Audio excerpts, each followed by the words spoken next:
to you by fight.tv/StarCast. Bruce, have you heard the news? All the events that are going down at StarCast that were sold out, man. Now they're going to be available at fight.tv/StarCast. And we're kicking it off with a Monday Night War debate with you and Eric Bischoff.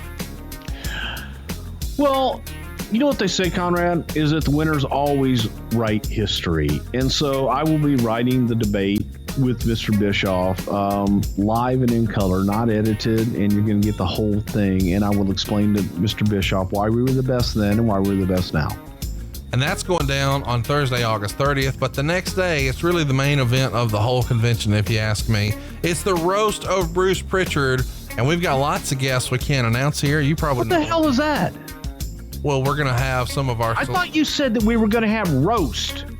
Huh? I said I like my medium rare.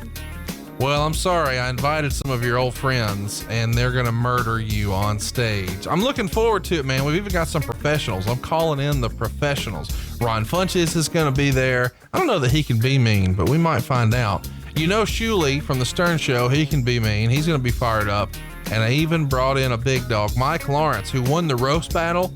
He is going to murder you, Bruce. Are you excited, nervous, anxious? We're bringing in, this is almost like a Bruce Prichard, This Is Your Life, this roast of Bruce Prichard. I don't know these people. I like my roast medium rare. And if anybody is mean to me, I'm telling. Well, I'm telling you, you can join us. I know the tickets are sold out, but now it's on Fight. So go to fight.tv/StarCast.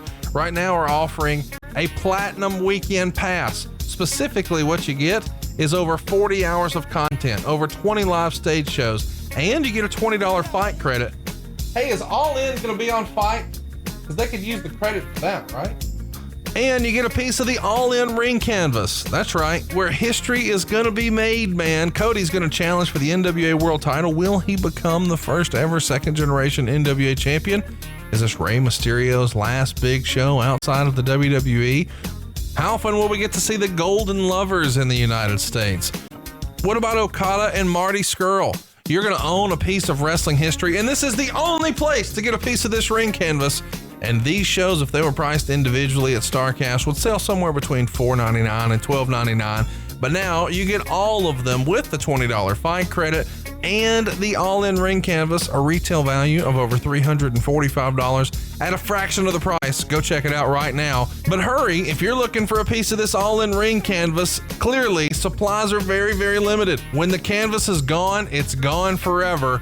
Don't miss your chance to claim a piece of wrestling history. Go to fight.tv/StarCast to claim your piece of wrestling history today before it's too late.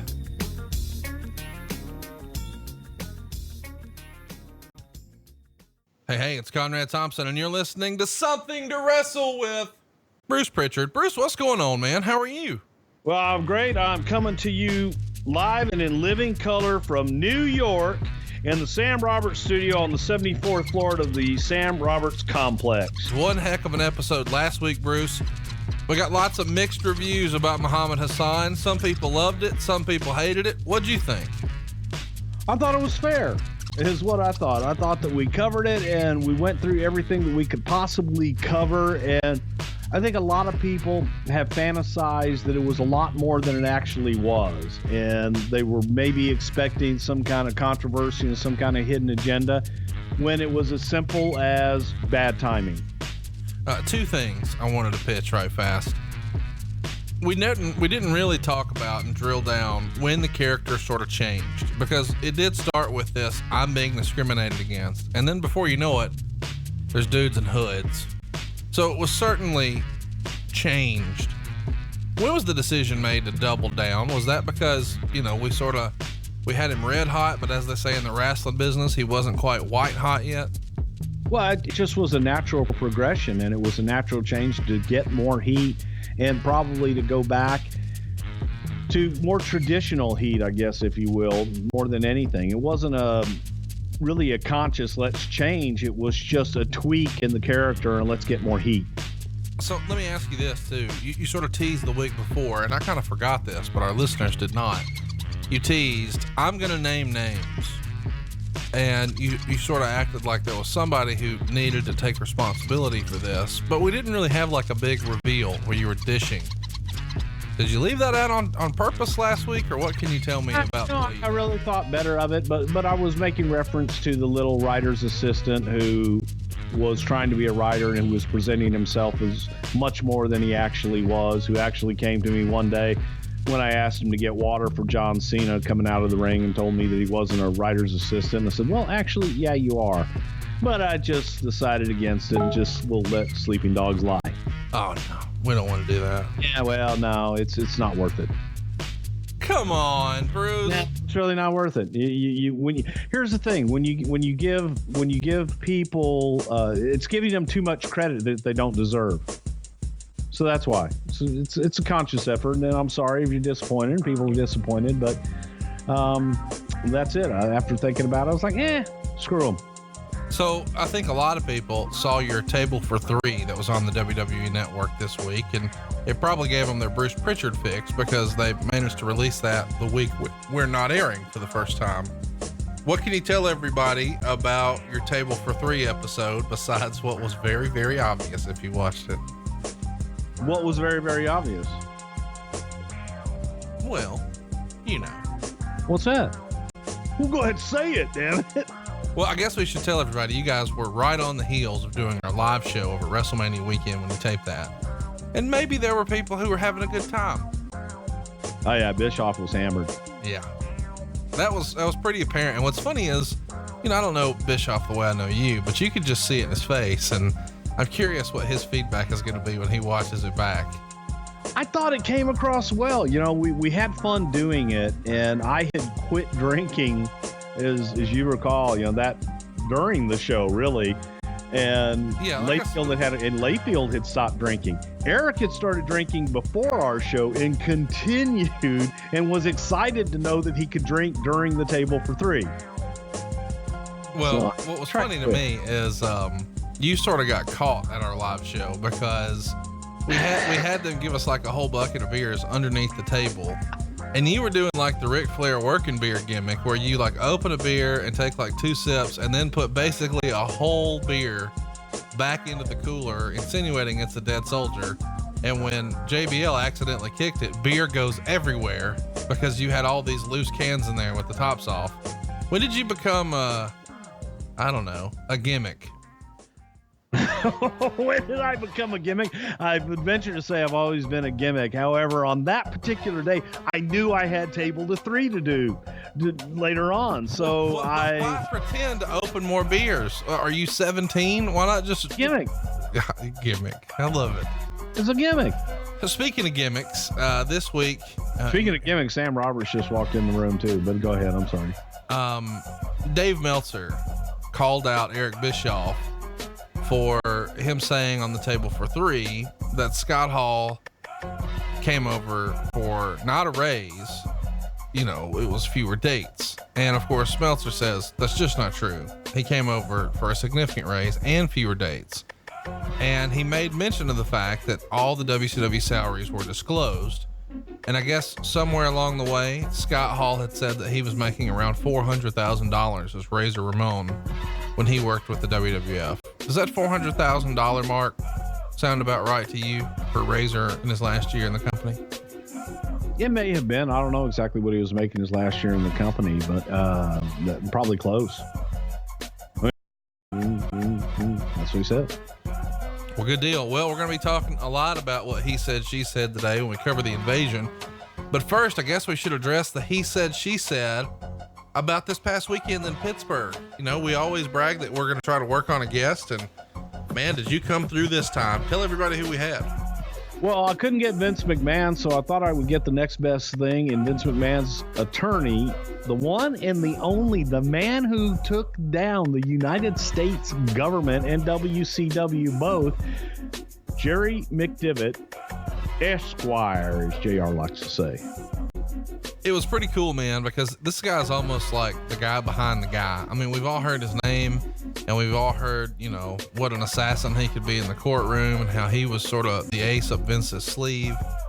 but we've never actually been able to put a face with the name, or at least in person. I mean, he almost never makes some sort of appearance like this, but he did for you. And he told some hilarious stories about Vince McMahon that we probably can't tell here. And then talked to us a little bit about the real Vince McMahon in real life. And it was awesome. I had a great time. One of our more fun shows. We appreciate everybody putting up with a last minute venue change and a less than ideal venue, to say the least. But man, they worked hard to accommodate us, and hopefully everybody had a good time. And we're looking forward to getting back on the road again, because we've got a show coming up in our home away from home, New York City, Gramercy Theater.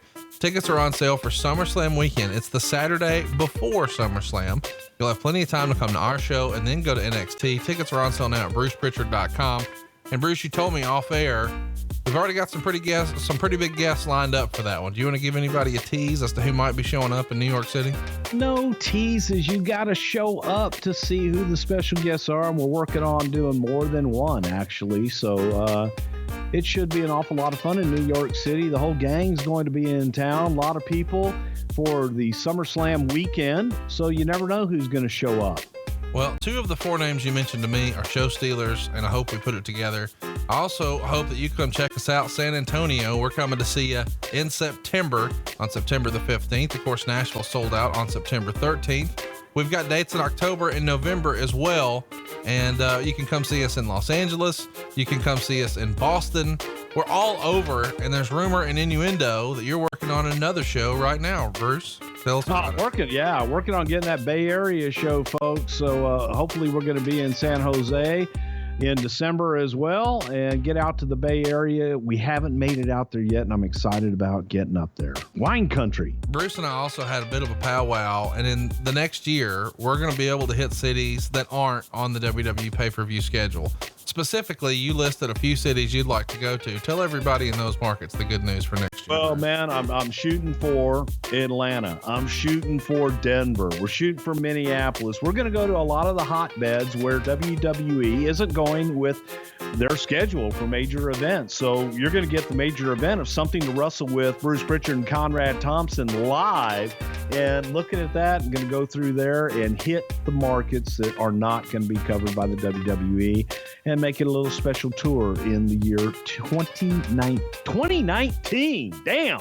You know what's fun is you mentioned to me Seattle being a market you'd like to go to. I've never been to Seattle, so I'm looking forward to that. Stay tuned for all of our new show dates. Of course, we're coming to see you as well in the UK and Phoenix. And of course, WrestleCade, which is right around the corner. It'll be here before you know it in November. Winston-Salem, our very first time we've ever been in North Carolina doing a show like this. Tickets for all this stuff is available at brucepritchard.com. Bruce, we have filibustered long enough. Let's talk about why we're here. Let's talk about the Invasion pay-per-view. Now, there's so much meat on the bone for the actual Invasion storyline. We're not going to be able to get to it all today, but we are going to cover the pay-per-view that went down on July 22nd, 2001 at the Gund Arena in Cleveland, Ohio. And the prior few months leading to this pay-per-view, probably the most important in wrestling history up to that point. Wouldn't you agree? Well, I think that it definitely was a period where everybody was looking at us going, what the hell is going to happen now? After the purchase of WCW, everybody wants to know, what are they going to do with this property now? Because the big stars didn't come, and we had to create and recreate a lot of things out of, well, I guess you could say we made chicken salad out of chicken shit. Pretty phenomenal what happens with WCW, leading up to this. Of course, in 98, they were averaging more than 8,000 fans per house show, a figure no wrestling company in history had ever done. And the WWF, riding that Austin 316 wave, manages to get up to over 10,000. And even though WCW's on the decline, they still have 23 consecutive house show sellouts. Ratings are booming, 4.47, slightly beating Raw at the time. But by the end of 98, Raw is winning, and WCW pay-per-view averages are like 0.93 buy rates. But by the end of WCW, they're down to 0.197. It's a pretty monumental circling of the drain. Greed, their last pay-per-view, only drew 5,000 fans, only 3,500 of them paid. You've got a gate for a pay-per-view of like 117,000. By comparison, if the WWE does a pay-per-view now, you know, they can have gates in excess of $1 million. So, you know, a 5 or 10x multiple compared to where WCW was at the end. You know, obviously the WWF had their fair share of tough times when you were there too, Bruce. You know, you and McDivitt told stories about them taking the water coolers out of Titan Towers because they couldn't afford them. But there's never been a collapse the way WCW did, as big, as fast, as hard, right? No, there really hasn't. I can't think of one. You know, there's been companies that have gone out of business. And just to be clear to everyone, I never ever like to hear about companies going out of business, especially wrestling companies, because you know so many people in those companies, they all have families, and you want them to prosper. You want everybody to make money, because the more money that they're making over there, it should be you're making just as much over here. So it was sad that it came to an end, but they had run the business into the ground, and they ran as quickly as it rose. It fell just as quickly as well. So it was tough to watch. Well, let's talk about, you know, you guys sort of stepping in, and I'm sure we'll cover this more in subsequent shows, but a memo comes out from Brad Siegel on March 16th to the entire WCW staff. And he's pushing that WCW programming is going to go into a hiatus starting March 27th. And they're going to review the plans and blah, blah, blah. And they've got a big meeting for everybody on March 28th. Well, the end of that very same day, they announced they're canceling wrestling. And that is the end of a 29-year run of professional wrestling content on TBS. And this happens because a TBS spokesperson says, quote, "We've decided professional wrestling in its current incarnation just isn't appropriate for the high scale, upscale brand that we have built on TNT and TBS Superstation. So we are no longer interested in carrying the product." You know, they were on TBS before you were even up there. You know, before you're in the WWF, there's wrestling on TBS. When you first hear that that's no longer going to be a thing, just as a wrestling fan, it's kind of weird, isn't it?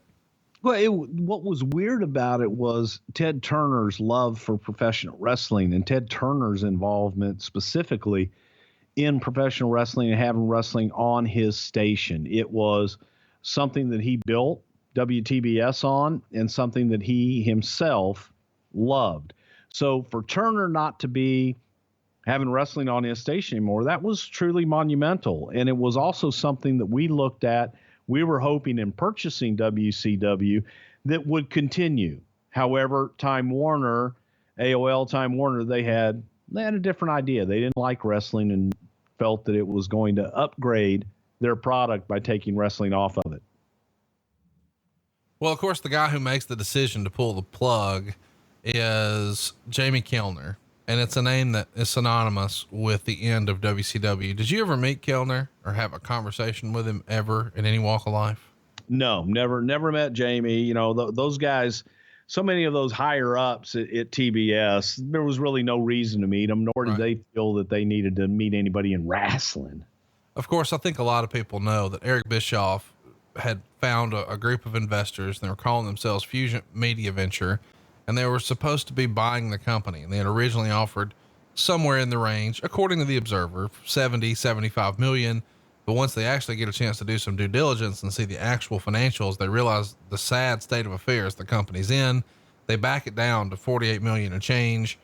But in the end, they just say, screw it, we're not putting it on TV anymore. And really, the deal has nominal value at that point. And this happens just a year after Time Warner was allegedly trying to sell the company for $600 million.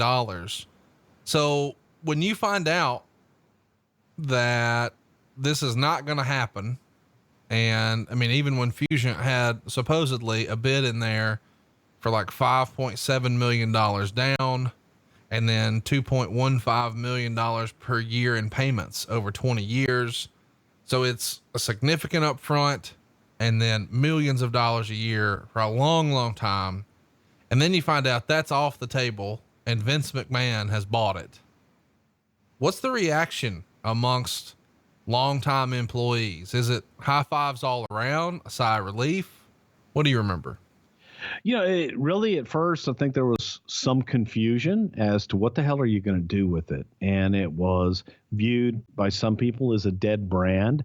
But listening, as you got into it and listening through what the hell was going on and hearing all of these astronomical numbers, and Vince was scoffing at those inflated numbers the whole time, going, the hell's it worth? It's not worth $50 million. It's not worth $20 million. It's not worth $10 million. So as you go through that, Vince had very clearly what he was looking for. He was looking for that library, and he was looking for assets, and didn't think that there were a whole hell of a lot of assets at WCW, but felt that really their only alternative was to sell to us and to sell their library and some of the rings and what have you. Wasn't a whole lot to sell.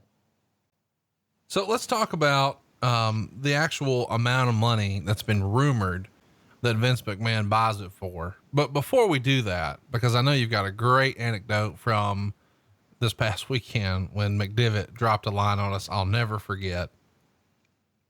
But I do want to ask about the end of 2000, because it makes the dirt sheets that Vince McMahon was close to buying WCW at the end of 2000, not March of 2001, but the end of 2000. Do you remember him, that even coming up in any of the meetings, or is this something he was playing close to the vest at the end of 2000? No, we were talking about it, Vince. When WCW announced and was fishing out there that they were looking to sell, there was always, God, his last name escapes me, but Stu was a gentleman that was our CEO. And Stu had worked at TBS, and he had worked for the Turner organization before coming to work for us. So he had a relationship, and he's the one that put the deal together. He's the one that was talking to the folks at WCW. And yeah, as soon as it was up for sale, Vince, we all knew that he was interested in it, was thinking about purchasing whether or not the whole company or just, different parts of it.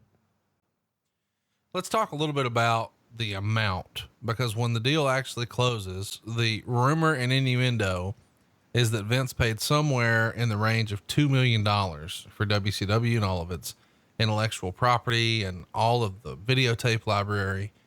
And what I found so fun about our visit with McDivitt this past weekend is when someone brought up that he was sort of the guy who had the idea. Why don't you just make another Razor and Diesel, which was the genesis of fake Razor, fake Diesel. And it was all born out of you guys suing WCW that, hey, Scott Hall and Kevin Nash are in here, sort of portraying themselves as working for us. And you guys landed a run sheet, and they're actually listed on the run sheet, the format for the television show, as Razor and Diesel. So in the end, years later, Turner has to write a check for like $2 million to settle this case with Vince McMahon. And Jerry quipped, and then later we used that money to buy the company. Exactly. How great is that? You gotta love it. Well, it's just justice in the end. I remember when Vince sold, he purchased Georgia Championship Wrestling. He got control in that by getting Jerry and Jack Briscoe to sell him their stock. He gained control. That was Black Saturday, and everybody went nuts when the WWF product was on TBS in the 5:05 time slot. So when Jim Crockett bought the time slot and bought that Georgia Championship Wrestling back from Vince made the same comment to him. I'm going to use this money to kick your ass. So years later, he actually got Time Warner or WCW to pay the $2 million and just use that money to buy him a little while later.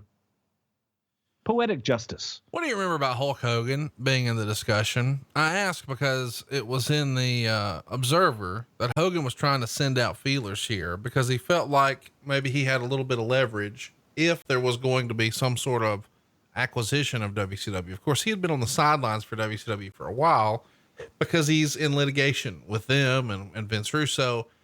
But if there's going to be a change of ownership, it's going to be a payday for Brother Hogan. What do you remember about Hulk Hogan's name coming up around the time of the acquisition? There were well, first of all, Hogan's name always seemed to come up when his contract was coming up, and he was sending out feelers to see if there was any interest. At this time, it was one of the few times where Vince wasn't really interested. He was thinking if we would have gotten the deal done maybe a month or 2 months earlier, maybe he might have considered it. He might have thought about it. But during this time, there was so much going on with the XFL and just our company exploding in general that, there wasn't a whole lot of interest in Hulk at that time. He figured he could wait, let Turner do their thing, and maybe it'd be good for Hulk to sit out for a little while. Well, of course, in April, ECW comes to an end too, and Paul Heyman shows up, and he's a commentator, and all of a sudden we go from 3 down to 1.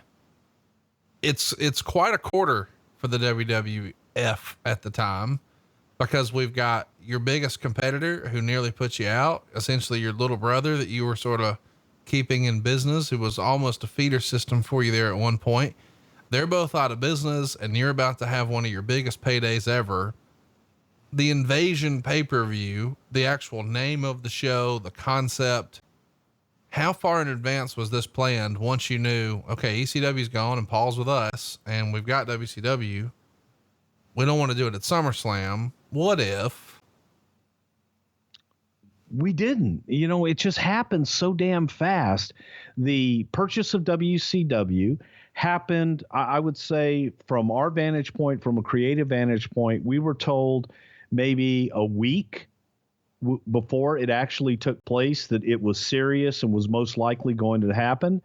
So it's like, okay, we were worried about WrestleMania, and WCW didn't factor into it one iota.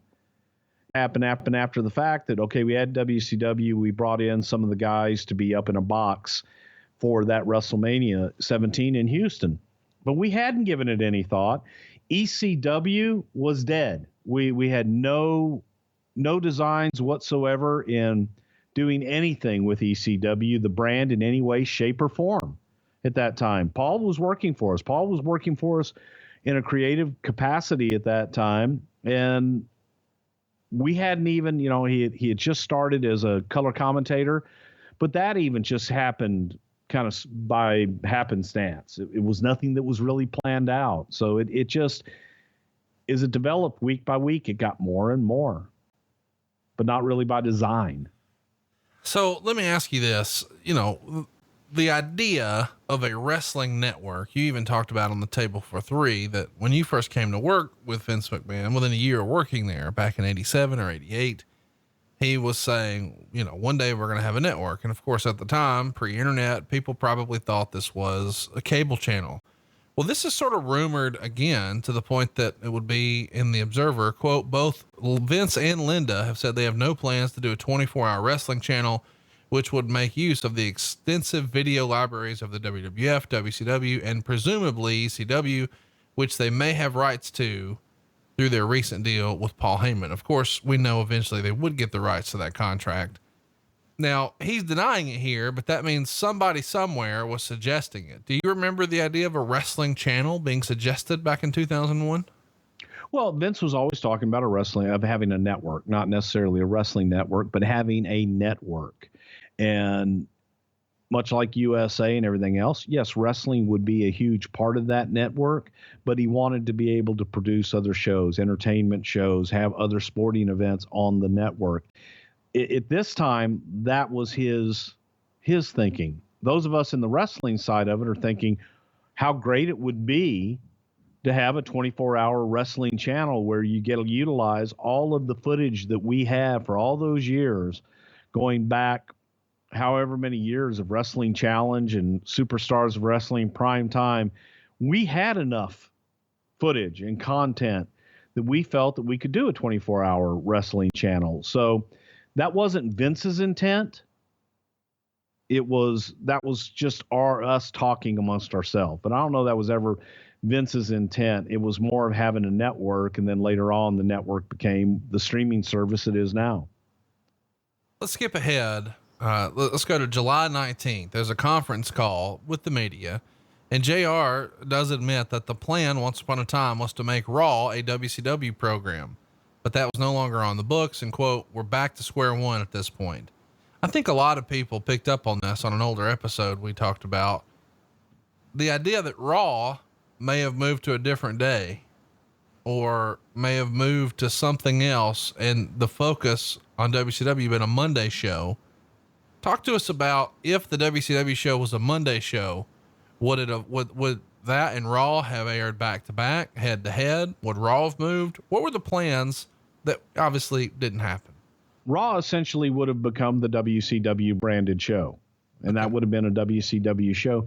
The original, we started talking about purchasing WCW was we wanted that time slot on TNT. Right. TNT. And that we were going to do Raw on Monday nights and then do SmackDown, which would be the WWE branded show on, Thursday or Friday nights, whichever it was at the time. So that was just the original working idea. Well, let's talk about where we're headed next. You guys are going to be combining some writing teams, and we've discussed this in long form before. There were ideas about running 2 different creative offices, one in New York, one in Atlanta. But eventually it comes to be, we're going to make this a storyline, and Shane McMahon is going to take the helm. And McMahon, of course, is who showed up on the March 26th episode of Nitro, the very last one, said something like the name on the contract was McMahon, but it wasn't Vince McMahon. When you guys first do this and you have this angle started, what did you think at that time the payoff would be? I think that, the idea would be to run separate shows with the WCW brand and the WWE brand, getting us to Wrestlemania once a year for the big Super Bowl. And that would be the one and only time per year that the WCW superstars would face WWE superstars. And that would be the only time that they would clash. You would still have your monthly pay-per-views. We'd probably alternate back and forth. But again, it happened so quickly that so much of this was ideas just being thrown out of left field and everybody trying to figure out, not knowing what we had and what we didn't have. We bought the damn thing. We were at Nitro. We had no idea what talent we were going to keep, if any. So it was just a very fluid situation and constantly changing, just almost seemingly every hour. When did you guys, this is an era where all the pay-per-views were named something different. When did you guys settle on the Invasion pay-per-view and this classic poster that has even been spoofed in our cover art this week, where originally, of course, it was half Shane, half Vince McMahon. This week you're treated our fucking faces instead. I absolutely like our version a little bit better, but it was a way to try and make something out of nothing. We realized very quickly that the talent that we did acquire from WCW, we didn't have the big names. People really didn't give a shit. And to WWE fans, a lot of them, and I know everybody, it's bullshit. If you're a WCW fan, man, they didn't know the WCW people. They didn't care. They were WWE loyalists. They loved their WWE product, and everything else was second fiddle. So while they might have heard of them and they might have recognized some old stars, they didn't care, and the brand meant nothing. We felt that, you're so close to something sometimes that you envision it's a lot more than it actually is to the free world, if you will. And as we got into it, quickly realized our audience doesn't give a shit. So we had to make the most that we could out of it to try and make it mean something. So you have to create competition from within, and knew that we needed to have some WWE guys jump ship and move them around and join in. And maybe that's when the idea was floated. Well, what if ECW was a part of it? People didn't give a shit about ECW. So it was just tough. But we had guys like RVD, Rhino, that could play, and the Dudleys that could play into that ECW brand. They were from there before. So a lot of it was a force, and it was just a work in progress. Who will work, who will fit. Why not wait and do it later if you can't get Nash or Sting or Ric Flair or Goldberg or some of these names? Why not just wait? Because we didn't know if we would ever get them. Oh, come on. Everybody always comes back. I understand that. However, when you're dealing in the now and you've just purchased this property, you're thinking you got one thing, and it's just, how long do you wait? One guy's contract's up in 6 months. One guy's contract is up in 16 months. So who do you wait for? How long do you wait? And then we knew we weren't going to offer them the kind of money that they were making guaranteed. Vince had already resigned himself not to do that. So Goldberg had no desire to be in the wrestling business. He didn't like it and made it very clear. Hogan wanted a lot of money. Nash and Hall, they wanted a lot of money. Vince wasn't prepared to guarantee him that kind of money. So you move on. You move on with what you have, and you can't make plans on what will happen in 16. Let's wait 16 months and see what happens. Vince didn't like that. He's going to move now and make decisions in the now. Well, what he winds up with are Lance Storm, Chuck Palumbo, Sean O'Hare, Mark Jindrak, Mike Awesome, Elix Skipper, Shane Helms, Shannon Moore, Stacy Keebler, Chavo Guerrero Jr., Mike Sanders, Hugh Morris, Sean Stasiak, Kaz Hayashi, Yun Yang, and Billy Kidman. A lot of these guys have 90-day cycles, so you could technically renegotiate or let them go. You're not necessarily guaranteed. There's a total of like 24 contracts. And there are some other guys who didn't come in right away, or at least on the initial contract conversations. Rick Steiner, Jim Duggan, Bam Bam, Stevie Ray, Animal, Jeff Jarrett, Lex Luger, Buff Bagwell, Dustin Rhodes, Sid Vicious, Madeja, Miss Jones, Chronic, and Vampiro make that list. Of course, we know you wind up working a deal out with Bigelow. There's a lot of people who believe they're going to be fired right away. Obviously we know Jeff Jarrett never made his way back. And allegedly, as crazy as this sounds, the Observer would report that the company wasn't even interested in Rey Mysterio Jr., at least initially.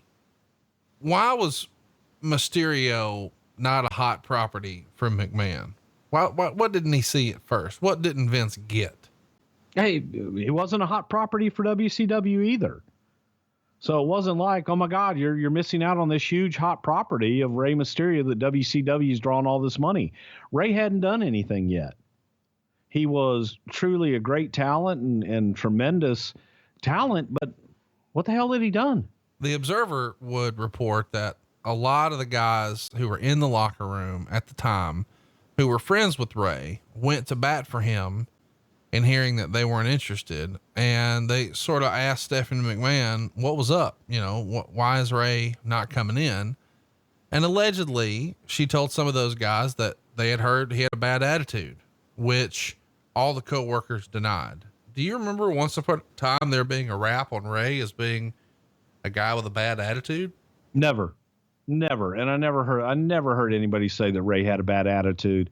And I don't think that, God, I have no idea where the hell that comes from. That's bullshit on my end. The whole thing with Rey Mysterio was that Rey was asking for a lot of money that Vince didn't feel that he warranted.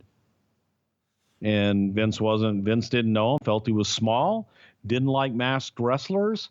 And again, what had Rey Mysterio done in WCW to make him worth all of this money? Plus, he had a contract he was being paid out on. So he wasn't interested in coming to WWE for less money.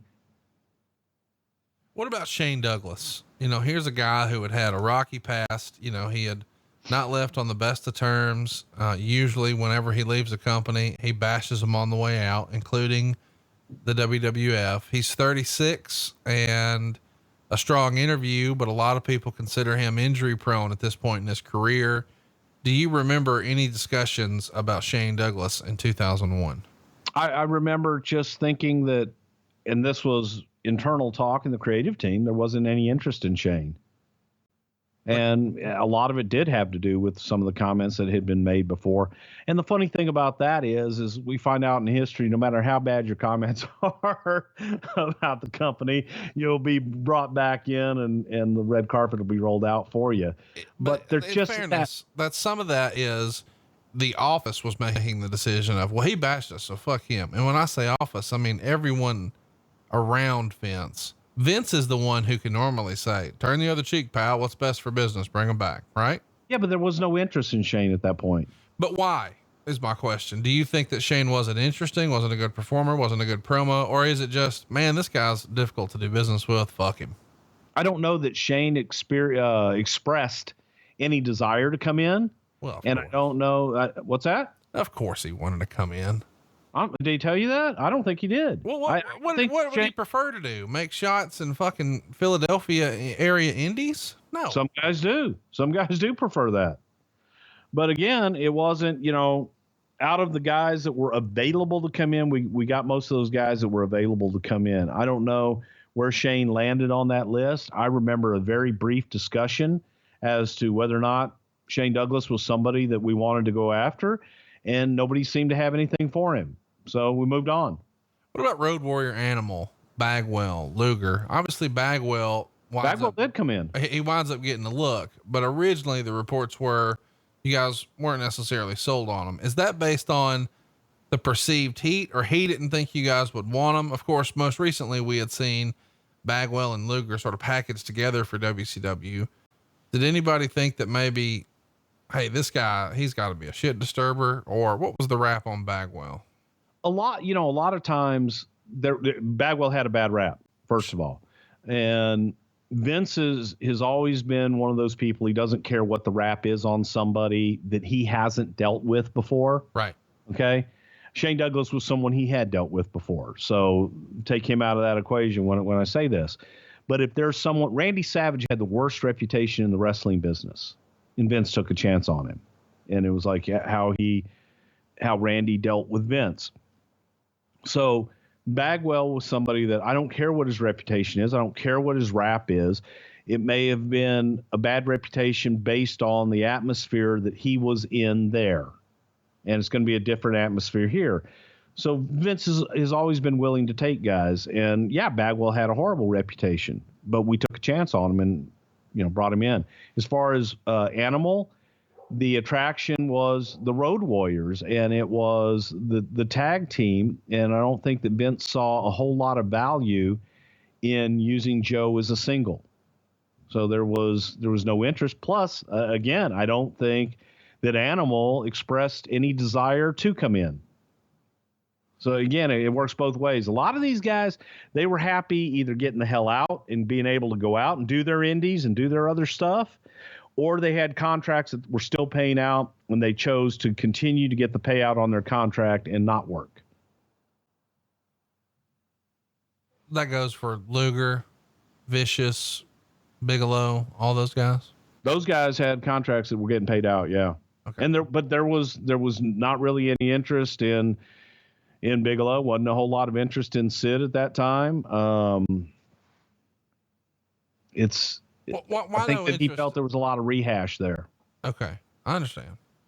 All right. Well, let's get started, man. It is an interesting time in the wrestling business because people have sort of talked about these dream matches. What would happen if this guy took on that guy? And a lot of times, those are matches that people still talk about today. I mean, one of those dream matches that people put together all those years ago, or what if Sting was to wrestle The Undertaker? When you guys first start talking about an invasion angle, are there dream matches that you'd like to put together? What do you remember some of the potential matches looking like when you first discuss it before, you really have the invasion pay-per-view nailed down? Well, I think, again, without all the particulars, the first match that comes to mind was Austin Goldberg, and to have have that match up at some point, be able to build to it. Same thing with Undertaker and Sting. There was thinking of, okay, do you do Hall and Nash, and do you bring those guys back and put them into the fold? There were a lot of what ifs, but it all becomes mental masturbation at that point, because with the exception of JR, I don't know that there was anyone that had really dealt with Goldberg, and Goldberg showed zero desire, nil, zilch, to come in. He had his deal and it was going to be paid out. He didn't want to come in. So the fact that he didn't want to come in, we sure as hell weren't going to go after him. We didn't want anybody that didn't want to be here. So let's talk about, the April 1st, 2001 is the day of WrestleMania 17. And you see a bunch of WCW guys sitting in a luxury box watching the show. At that point, do you guys have a real idea of what you're going to do? Or is it more of, hey, we don't know what we're going to do, but we're going to do something. So let's just get everybody talking and stick them in this fucking box. No, we had no idea at all. And the concept of bringing them in, they were brought in at the last minute, to where Vince told us earlier in the week when everything was done, it's like, okay, we buy them the Monday before WrestleMania. We buy WCW. We make this big to-do. What are we going to do with them at WrestleMania? Nothing. They're not represented. They're not on WrestleMania. Nothing. Forget about them. Let's concentrate on what we have. A couple days before WrestleMania, what are we doing with the WCW guys? What WCW guys do we have, boss? And then it was, well, we've got these guys that we signed that are coming over. It's like, do we do a run-in? Do they come out in the hard? Do we get them involved in the hardcore match? Do we do this? Do we do that? There was no plan. So we just flew them in and put them in a box so they had some exposure on the biggest show of the year. But again, you go back to the Monday and Tuesday earlier that week. What do we do with WCW? Nothing. Concentrate on WrestleMania. And that's what we did. Yeah, I mean, I think that's sort of lost in history. A lot of people talk about WrestleMania 17, as I said, one of the biggest and greatest WrestleManias ever. Certainly our most requested to cover here on the show. But this go home edition of Monday Night Raw is the one where they do both shows at the same time, both Raw and Nitro. I mean, the simulcast happens 6 days before the biggest WrestleMania ever. And McMahon is holding a meeting in Cleveland for all the guys, letting them know that nobody needs to be worried about their jobs. They're going to rebuild WCW and try to create a brand that's equal to the WWF to get a feud ready. And, gates are going to be through the roof. People are going to make more money than ever. And we can finally pay off some of these interpromotional feuds. So it feels like all systems go. Fast forward to July, things look a lot different. We haven't built WCW yet. And all of a sudden ECW's in the mix. When was the decision made to add ECW? And is it done? Because the reality is you don't have all the big star power that you probably need to do it right. Well, that was the reality. When you look at the roster at the end of the day and you're going, okay, WWE side, WCW side, Sean Stasiak, Sean O'Hare, Mark Jindrak.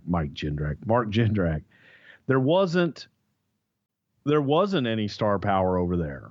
And in the meantime, it's Booker had agreed to come over, but besides Booker T, there wasn't any star power. So you say, okay,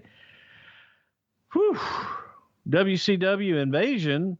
That's not a very, very big invasion. That's like, you got the undercard coming in. You got the power plant.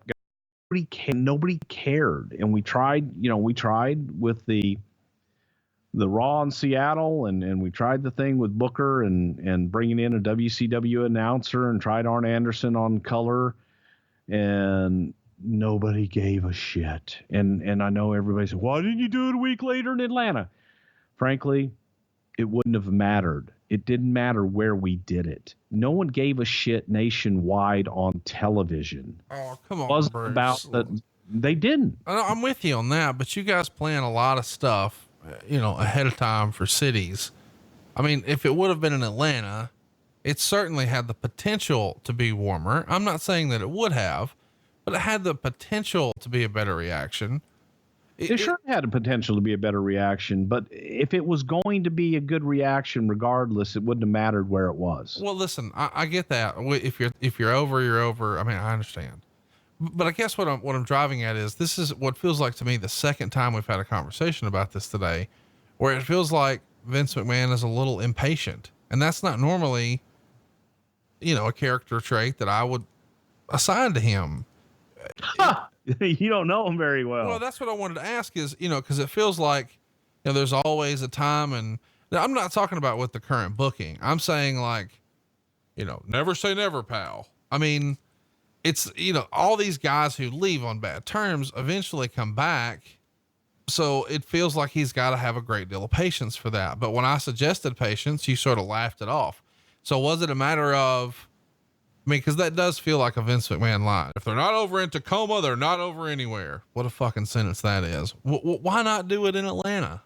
Is nobody jumping up and down saying, boss, don't do this. We got 1 week. Let's give it the best shot we can and wait 1 fucking week.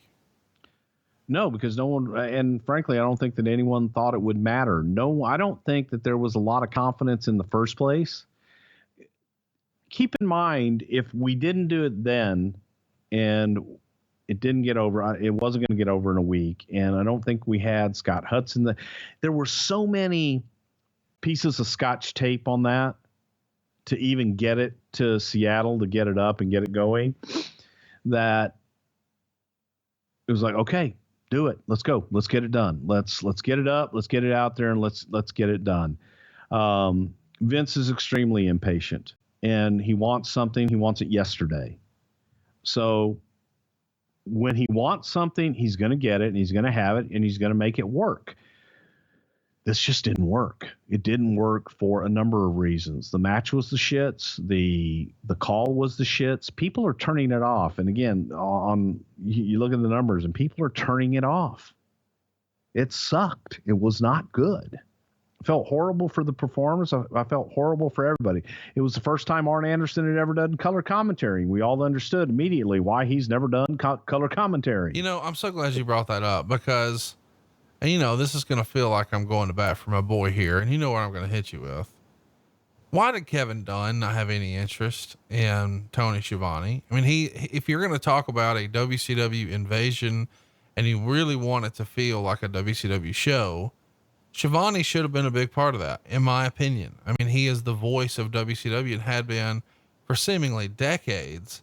And now he's out. And the dirt sheets would say that this is Kevin Dunn has the final call. And it looked like it was going to be Mike Tenay and Scott Hudson. Of course, as you said, we get Arn Anderson in the mix too.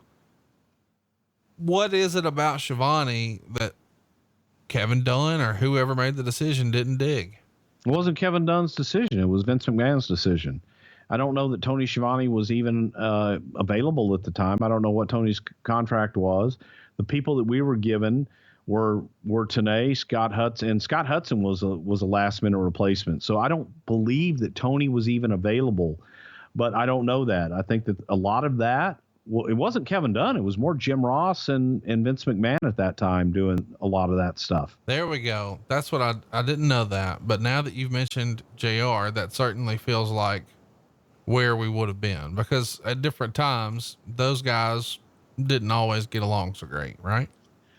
I don't know, man. I think that there was sometimes professional jealousy, yes. But at the same time, look, JR put aside a lot of personal feelings and I never experienced anything with JR where he held anything personally against somebody for a job or bringing them in if they were the right person for the job.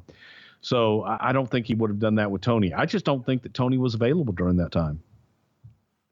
Okay, let's talk a little bit about, and we're sidebarring a lot here, but that's why this topic is so fun.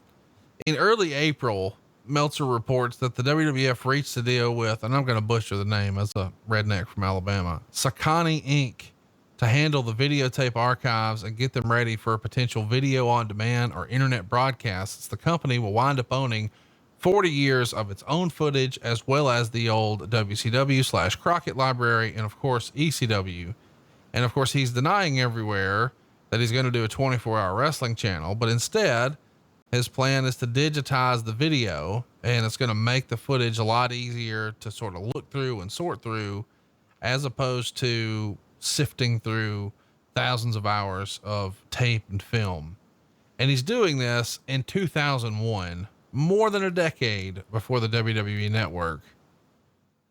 What do you remember about this decision to get the help of somebody to get some shit ready for something that we're saying we don't have a plan in? We're crazy like a fox here, are we not? Well, what that was simply just taking this massive tape library that we had, and all of a sudden there was this newfangled shit where you can fit all this footage into like this little disc. I mean, that's what it boils down to, that we were just condensing our tape library, digitizing it, cleaning it up, and being able to access it online. And this time there was probably more talk of WWE.com and having that footage accessible there, and doing everything through WWE.com, which I guess is essentially where they are now with WWE.com and the network.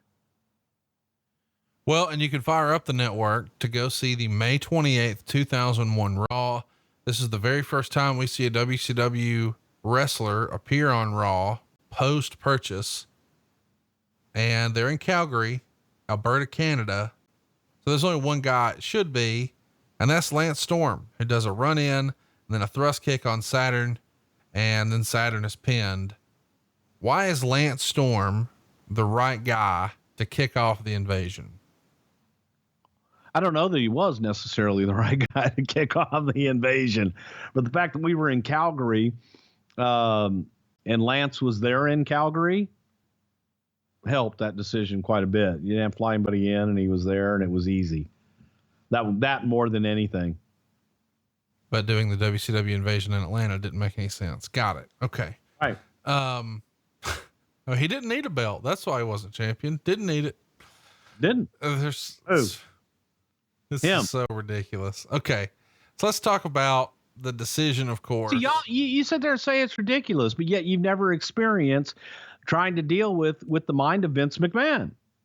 And you're trying to apply logic to an illogical situation. Well, listen, if that's the excuse, let's just fucking cut the tape and end the episode and the series now. Cause we could just say, there's no point in discussing this. Nothing was logical. No, I'm just saying that's you ask why those decisions were made. That's why those decisions were made. Well, goddamn, pal. Of course it's got to be Lance Storm. We're in Calgary. Vince, let's make sure we do the WCW invasion in their hometown. You know, where we took, and tried to invade their office and all that. You remember the CNN Center? Goddamn, what's wrong with Tacoma? Booker's not from Atlanta. Amazing. It's amazing. Well, okay, but again, using your logic, neither one of those guys were from Atlanta. I understand that. You're saying save the whole invasion to Atlanta? No, I'm saying the match should have been in Atlanta. Using the same logic, then Lance Storm should have been the first one to come in Atlanta. No, that's not true. Listen, let me just tell you, if I'm booking the invasion, Lance Storm's not the guy who kicks it off. No disrespect to Lance Storm, big fan of Lance Storm. But to me, when I think of Lance Storm, I don't think, oh man, that guy's got WCW all over him. Okay. Who did? Oh my God. Are you fucking serious right now, Bruce? What? There was only one, to me, there was only one big star in the initial deal, and that was Booker T. Well, why not do it with him? Wasn't ready for him yet. It's not a real answer. It is a real answer. We weren't ready for him yet. You got to build. You don't start off with your damn main event. Tease him, get him in. Oh my God, it's Lance Storm. You realize how dumb what you're saying sounds? What? It was Lance Storm. What's wrong with Lance Storm? Well, it would be like if, 10 years ago, hey man, we need to tease something with the Indianapolis Colts. Oh, let's send Peyton Manning. Fuck that. Get Jeff Saturday. What are you talking about? Like when you think of WCW, why would you do it on Saturday? See, I know I said a sinner's name and you would have no idea who that was, but you're right. my bad analogy for you. I'm just saying, like, Booker T was Mr. WCW, but Lance Storm had a run in ECW and people knew him from there. And then of course, more people knew him from, don't make that face at me. They knew him from ECW. That's where I first discovered him, but he had been through Smoky Mountain and Calgary and everywhere. But Booker T, he is sort of a Mr. WCW guy, if that's the guy you're going to bring in, or DDP or whoever. But in the end, of course, none of that happens. The June 18th Raw is where DDP makes his debut, and he debuts as the stalker of Undertaker's then wife, Sarah. Of all the ways to debut DDP, I mean, he could have slid the ring and diamond cut somebody, but no, we got Lance Storm doing a thrust kick. So instead, 3 weeks later, he debuts as a stalker for the Undertaker's wife. Who booked this shit, Bruce? I did. Why did you? This is awful. Why would you even brag about that? I did. You should be ashamed. I did. And it wasn't awful. It was, again, when you look at a fish tank and go, oh my God, look at that big, beautiful fish. And that fish is huge. And then you throw that fish in the ocean, and you realize, oh, here comes a big bad shark, and the big bad shark eats them up. It was a different arena. And in WCW, I think that there were guys that were really great in WCW for that. And then you put them in a different arena and they weren't the same, and they didn't fit in as well. I think that was the case with DDP. Bringing DDP in, like he says, well, if you put me in with The Rock, then by God, that would have been different. Sure would have been different. I'm sorry, putting you in with The Undertaker, it doesn't get better than that. So you make it what you can, and we made it a personal issue. We really tried hard with it and trying to do something different with him. That's it. It's an attempt to introduce a new character. It's an attempt to introduce him to our audience. We were seeing that people, again, they weren't responding to WCW characters. Yes, later years they responded to Goldberg. Okay. There are exceptions to the rule, but we tried something different. Didn't work. But beyond that, did DDP work in the character that DDP came up with, the motivational speaker and doing all that stuff? Those didn't work either. And I think that DDP coming up had a great run in WCW. It didn't transfer over. That audience didn't come over to our product. Our audience stayed with us, and they didn't like those guys. So you just don't think Vince McMahon was, and your writing team was talented enough to get over DDP? No, I don't think the DDP was talented enough to get over new creative. I think that he was able to do DDP doing DDP, and when you asked him to do something else, that he couldn't do it. So why wouldn't you just let him do DDP? What got him over? Because I don't think it was going to get over with our audience. See, this is exactly what you did with Goldberg. You brought Goldberg in, you fucked him up, and then you bring him in.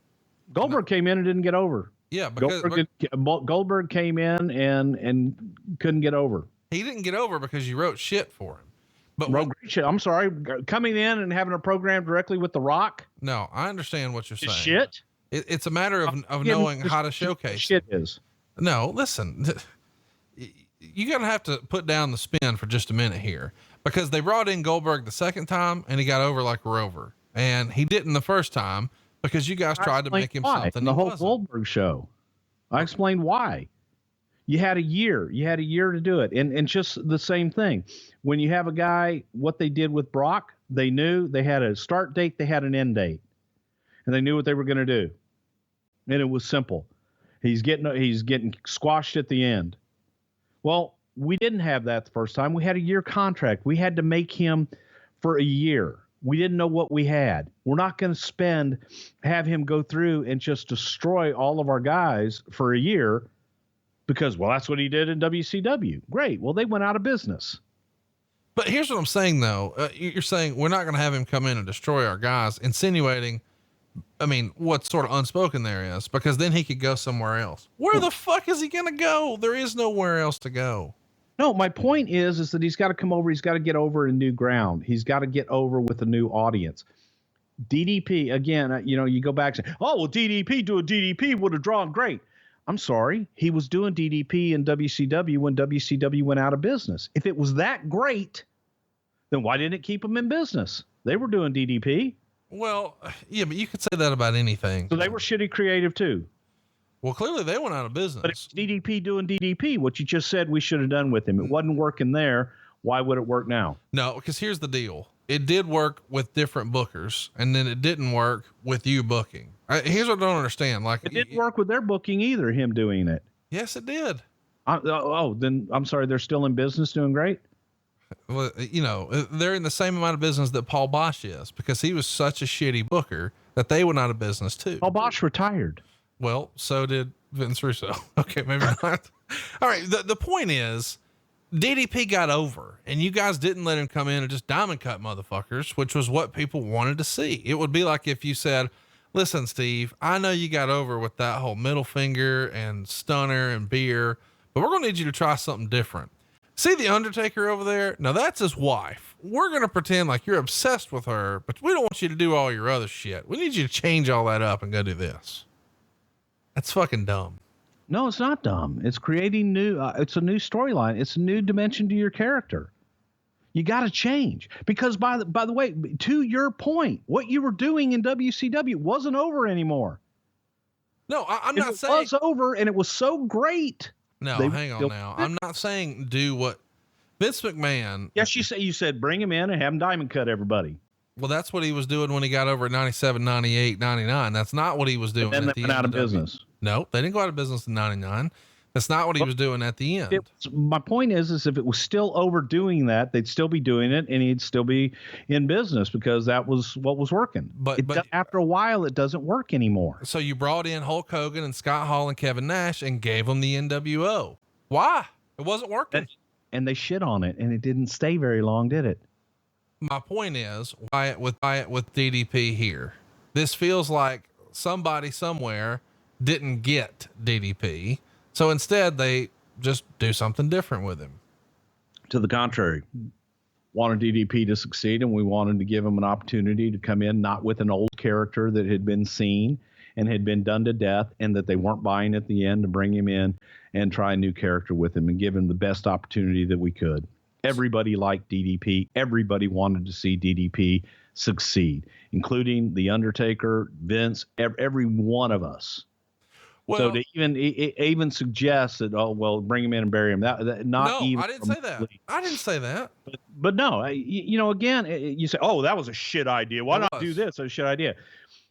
To go and say, oh, well, no, we just want to put shit ideas. No, we put a lot of thought into it, and we felt it was a good idea. Obviously, it didn't work, and people didn't buy it. But here's at the end of the day, these people want to see these dream matches. They want to see what they never saw. They want to see DDP and Undertaker. Maybe not that one. They saw DDP and Undertaker. I got it. But instead of just doing it based on we're going to find out who's best, no, it's I want to fuck your wife. That's silly. DDP and Undertaker as a babyface is not a match people want to see. Who are you going to root for? How would we know? We never found out. You're right, because nobody wanted to see it. Got to give them an ad. But again, it's two baby faces.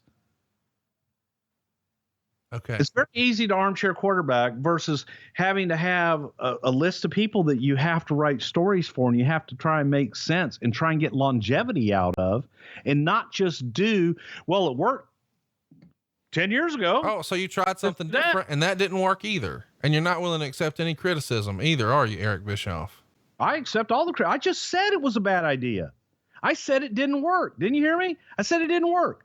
But I'm saying that we don't go into, oh, this is a shitty idea. Let's put DDP in it. I didn't say you thought it was a shitty idea. I'm just saying. You said it was a shitty idea. It is a shitty idea, and you admit it. But I'm saying I didn't think you thought at the time it was a shitty idea. I'm saying somebody somewhere didn't get DDP. Let's move on. Let's talk about Booker T. You tried to fuck him up too, I'm sure. Let's figure out how. Oh, yeah, we fucked Booker T up horribly, didn't we? Well, I mean, he sort of fucked up Steve Austin, King of the Ring, and that's what I want to talk about. King of the Ring in 2001 was a three-way: Benoit, Jericho, and Austin. And what do you know? Booker T pops up. He's both your world and United States champion. And he put Steve Austin through the announce table, and he hurt Austin in the process. A CT scan would eventually reveal that he broke his L2, L3, and L4 bones in his back. But fortunately for Austin, as Jim Ross would report in his website, the bones are not quote unquote load bearing. What do you remember about this injury? Because this is probably not the way you want to debut if you're good old Booker T. I thought he broke his damn hand when he put Steve through the table. I thought it was his hand too, based on your stories, but your boy JR would report that it was a L2, L3, and L4. I think JR reported for a entertainment purposes, if you will, sassafras. So when he breaks his hand, you know, what's the locker room etiquette when you break the top guy, the Golden Goose's hand, your first night in? Apologize, say you're sorry. But Booker T was getting out of Dodge, and Steve was gone immediately afterwards as well. So the two didn't have a chance to get together, and Booker felt horrible about it. Absolutely horrible about it. Steve was pissed off about it because Steve got hurt, and he was pissed off about it. So the infamous story that has been told, you know, many times, different versions of it and what have you, was I get a call from Vince McMahon, and for whatever reason, you know, I met Booker for the first time when we did the Nitro there in Panama City. So Booker lives in Houston, Texas boy, one of my best friends now, but I didn't know Booker before this. But Booker had injured Steve, and Vince calls me and says, you know, damn it, you know, Booker didn't even come back and apologize. I'm like, we got him out of there. And Steve left. You know, there wasn't a whole lot of time for them to talk. He says Booker needs to call Steve and apologize. And by God, if I were Booker, I would be at Steve's room, find out what time his flight is, help him pack his bag and carry his damn bags to the airport. Okay. So Vince's like, call him and tell him, you know, he needs to make it right with Steve. Do you know what he said when he called him? What Booker said? Well, I know what he said. He said, guys, let's talk about sex. Do you remember the days when you were always ready to go? Well, with Blue Chew, that's blue like the color, you can increase your performance and get that extra confidence in bed. BlueChew.com brings you the world's first chewable with the same FDA approved active ingredients as Viagra and Cialis. So you know these things work, and since they're chewable, they work up to twice as fast as a pill. You can be ready anytime, day or night. Blue Chew is prescribed online and shipped straight to your door in a discreet package. So no more in-person doctor's visits, no more waiting in the pharmacy, and best of all, no more awkwardness. Blue Chew is made right here in the United States, and it ships direct. So it's even cheaper than a pharmacy. Right now, we've got a special deal for our listeners. Visit BlueChew.com and get your first shipment free. Can't believe they're doing this. That promo code to get this free shipment is Wrestle. All you've got to do is pay $5 shipping. Again, that's BlueChew.com, and the promo code is Wrestle. If you'd like to try it for free, that's BlueChew.com. And of course, you know how to spell our promo code, Wrestle. Blue Chew, the better, cheaper, faster choice. So once Booker dropped the knowledge about how he could give Steve Austin's gimmick the hot tag with Blue Chew, what'd they talk about?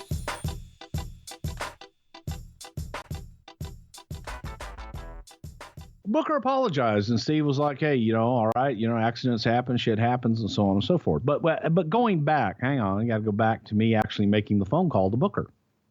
And I remember saying to Vince, it's like, you know, hey, you want me to call Booker, new guy in the business, and tell him that, you know, he needs to go and pack Steve's bags and carry his bags to the airport.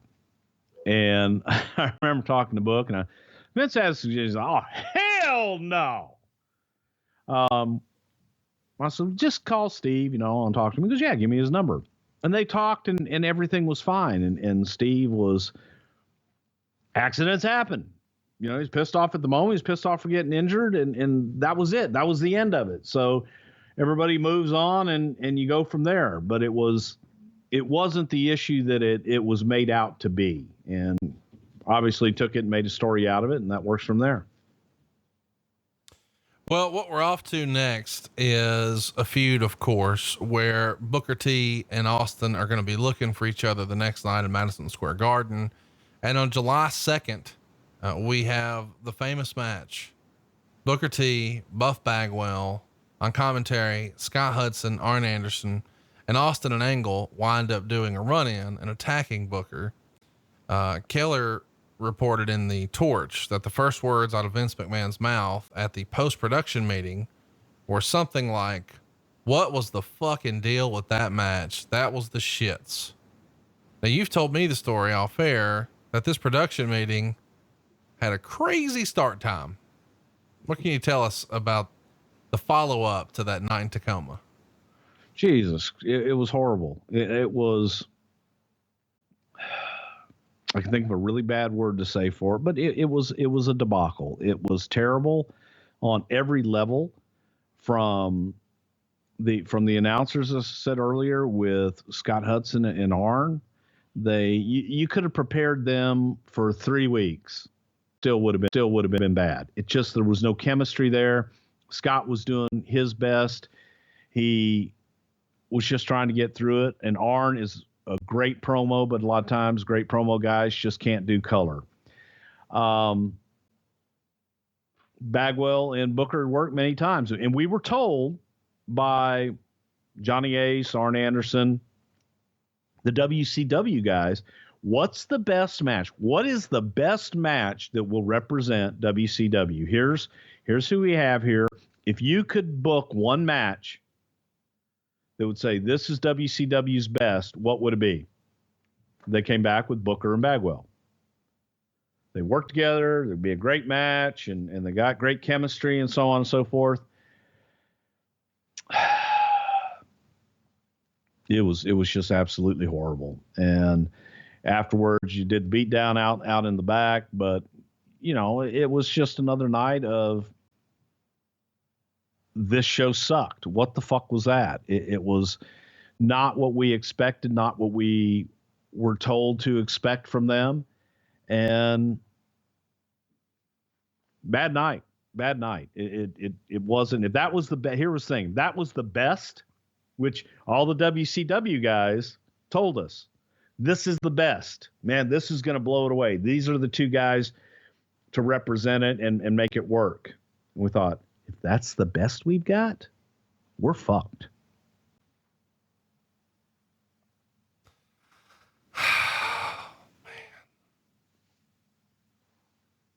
So what changes, at this production meeting? Vince McMahon's going off. He doesn't like Scott Hudson's appearance, apparently, according to the Torch. And they say that he showed up for work wearing a t-shirt and old shoes, and McMahon sort of soured. Do you remember a specific conversation about Hudson? The whole thing just sucked. I don't know that Vince liked any of it. I don't know if he liked his appearance. I don't remember what the hell Scott was wearing that day, but it was the level of professionalism when you come to work, that you come to work looking like a professional. And if that's how Scott showed up, then that's something that Vince would not have liked very much. But on top of that, it sucked. It sucked. Nothing worked. Apparently McMahon is frustrated with what he's seen and decides to fly all the WCW wrestlers to headquarters for in-ring workouts to let them get acquainted with the rings, because the size of the rings, the way the ropes were made, just the construction of the rings were different. And allegedly, prior to this workout, Buff Bagwell tried to talk his way out of making this shot, but of course, JR demands it, and he shows up. But after the workout, he starts complaining to other WCW wrestlers about having to be there, and his comments are overheard by officials. And at one point, Bagwell mocked Shane Helms, who's in the ring working out, and apparently Bagwell was picking on Helms for the number of high spots he uses. This is all directly from the Torch. Helms took offense and a verbal argument ensued. Bagwell got upset and punched Helms. Helms fired back by throwing a water bottle at Bagwell and opening a cut up on his head in the process. Moments later, other wrestlers stepped in and broke up the fight. Several sources report that at last week's SmackDown, Bagwell disappeared for over an hour, which also upset WWF officials. And sources say that when Bagwell returned, he was in, quote, no condition to perform.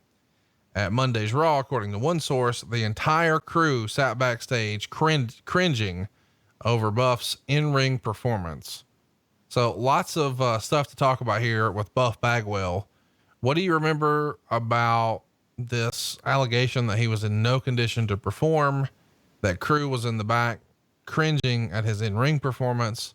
And then lastly, the whole Shane thing that everybody talks about.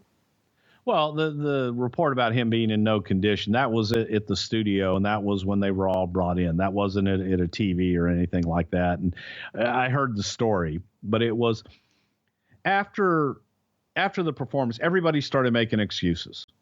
So it's the size of the ring. Well, we've got ropes instead of cables. The ring doesn't have the same kind of spring that the rings in WCW did.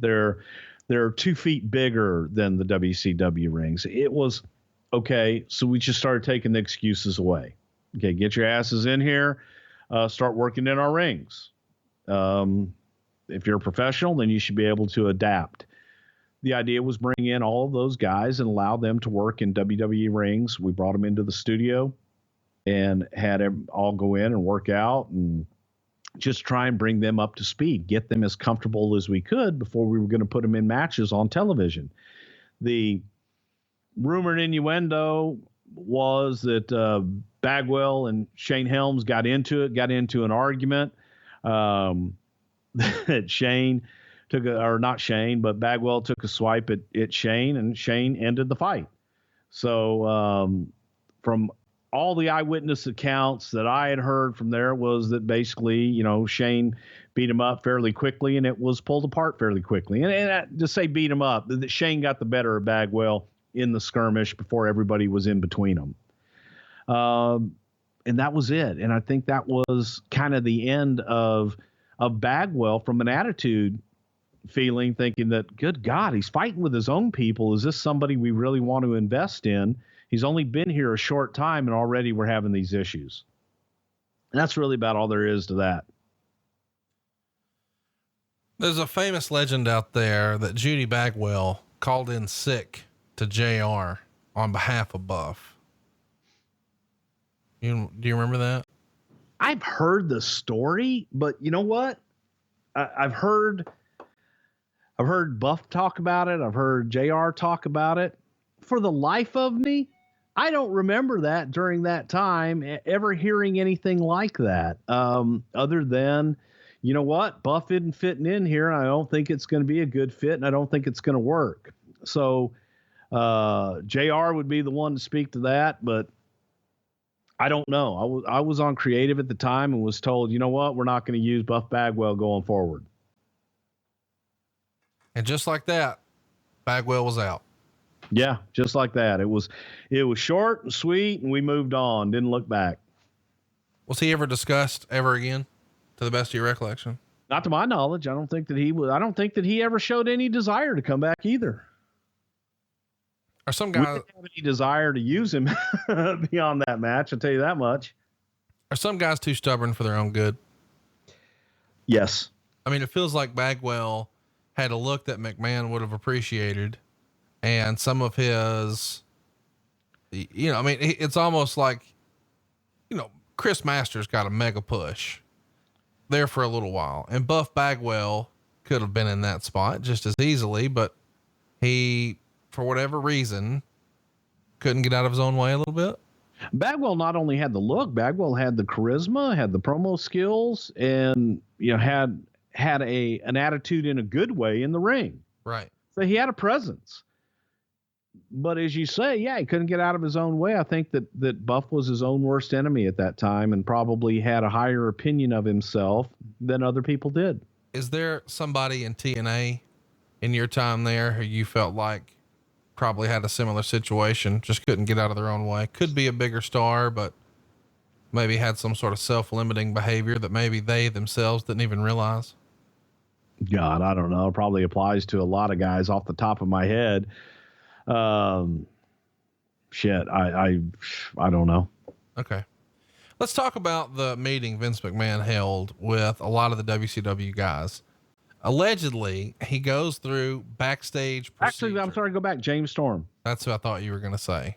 Yeah. I felt like you had told me his name before and I was teeing it up, but I didn't know if that was a private talk or if you were willing to. No, that's James is a talented guy with a great look and a ton of charisma. And I think that every time that James gets a break, there's something that happens that negates it. And I think that if James would just let go and have faith, that he could do a lot more than he has. You told me once, we were in mixed company, but you made the statement, James Storm is scared of success. Yes. And I didn't really get what that meant, but it wasn't my place to have a follow-up question at the time, given the company we were with. But he's a guy who I sort of look at and I think, man, why is he not in the WWE? And I'm not saying that you're there or you're involved in those decisions or anything like that, but in your opinion, can you elaborate on James Storm is scared of success? Well, I think that more than anything, every time that he's had the opportunity to go beyond that position that he was at, he always just seemed to bite himself in the ass somehow, whether it was fumbling in matches, fumbling in promos, not getting into the best shape of his life. And it would negate going any further with him a lot of times. He was in WCW, in NXT for a while. Let me ask though, I mean, we were sort of talking about what I believed, and I don't mean to put words in your mouth, but with Bagwell, that almost feels like an attitude problem. That's not nearly the same thing you're describing with James Storm. I don't think that James has an attitude. James always had a great attitude, right, and would always express a desire to be better and a desire to have it. I just think that sometimes there was an innate quality in him that when he would get to that next level, that something wouldn't allow him to get to the next level.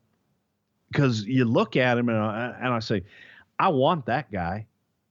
Because he's got a great look and he's got charisma out the ass. He can cut a promo and he can go in the ring. But when it's time to turn the heat up, it always seems like he's more comfortable just one step behind. Well, I'll tell you what, you're going to be more comfortable thanks to our friends at Bird Dogs. You see, Bird Dogs make gym shorts with a built-in silky soft liner, so you don't have to wear underwear.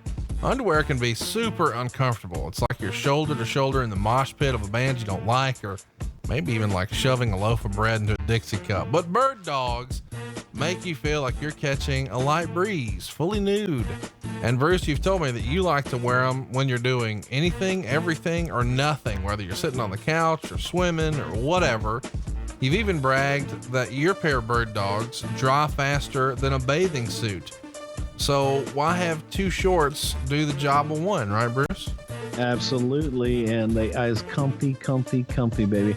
And all you got to do is go to birddogs.com, enter promo code Wrestle, and they're going to throw in a free dad hat. The hats are awesome, and they're basically giving you $50. That's birddogs.com. You will not take these things off. I promise you. I've got a pair. My son's got a pair, and it's kind of like wearing nothing. Yeah, they were a hit in my household too. I've actually had a few of these pair be bragged about in the household. So we'll leave it at that. You bragging about them going, I feel free. Let's talk about what we're doing next here. We've got Vince McMahon holding a meeting with the talent, and he's discussing backstage protocol and procedure within the WWF. And he's encouraging the WCW talent, go talk to some of our wrestlers, engage with them, fraternize. The Torch would report that this was done in response to Stacy Keibler, Sean O'Hare, and Chuck Palumbo being sort of unsociable during their first few days with the company. And he also instructs the crew to check on their opponents before leaving arenas. which clearly is something about the Booker T Steve thing. A lot of the WCW guys would comment something like, they didn't like the way Vince was talking down to them, and that's the way they felt they were being handled. Quote, he acted like we were uncultured rednecks. He came off like, what the hell have I bought? What do you remember about this meeting with the WCW talent and maybe the way those guys felt about the meeting? Oh boy. Awkward is a word. I think that it was a meeting that should have taken place long before anybody ever even showed up on TV. I think that there was a completely different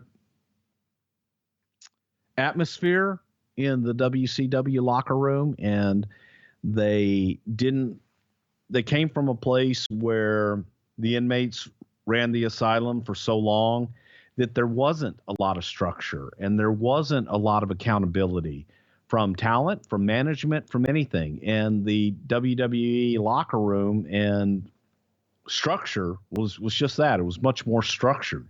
It's even much more structured now.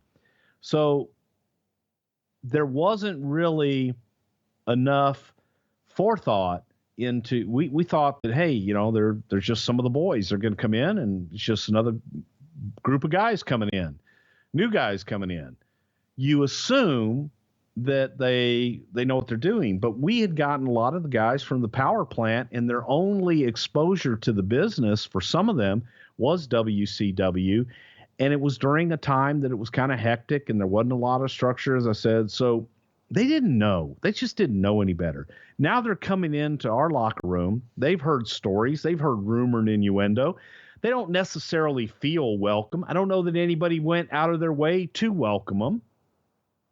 It was just new guys coming in. And for the talent that was already here, I think they were looking at it like, are these guys coming in to take our spots, or what's going to happen? There was a lot of unknown. So for our talent, the WWE talent, the WCW talent, which is now our talent, it was like getting married to someone who has children, and the children have to come together, and now they have to play nice, and one's checking out the other, and vice versa. The WCW guys were walking on eggshells, scared of their own shadows. They didn't want to screw up. And there had been a couple of screw ups, and they thought, oh shit, man, we're the problem. They're looking at us like we're the problem. And that wasn't the case. It just was a case of new guys.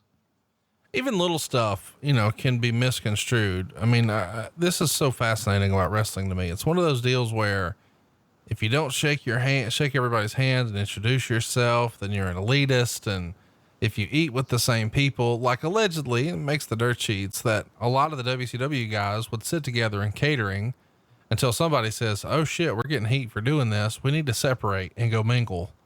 But that's sort of common, is it not? If you walk into a room and a bunch of your buddies are sitting around eating, and then there's strangers at other tables, you go sit where your buds are, right?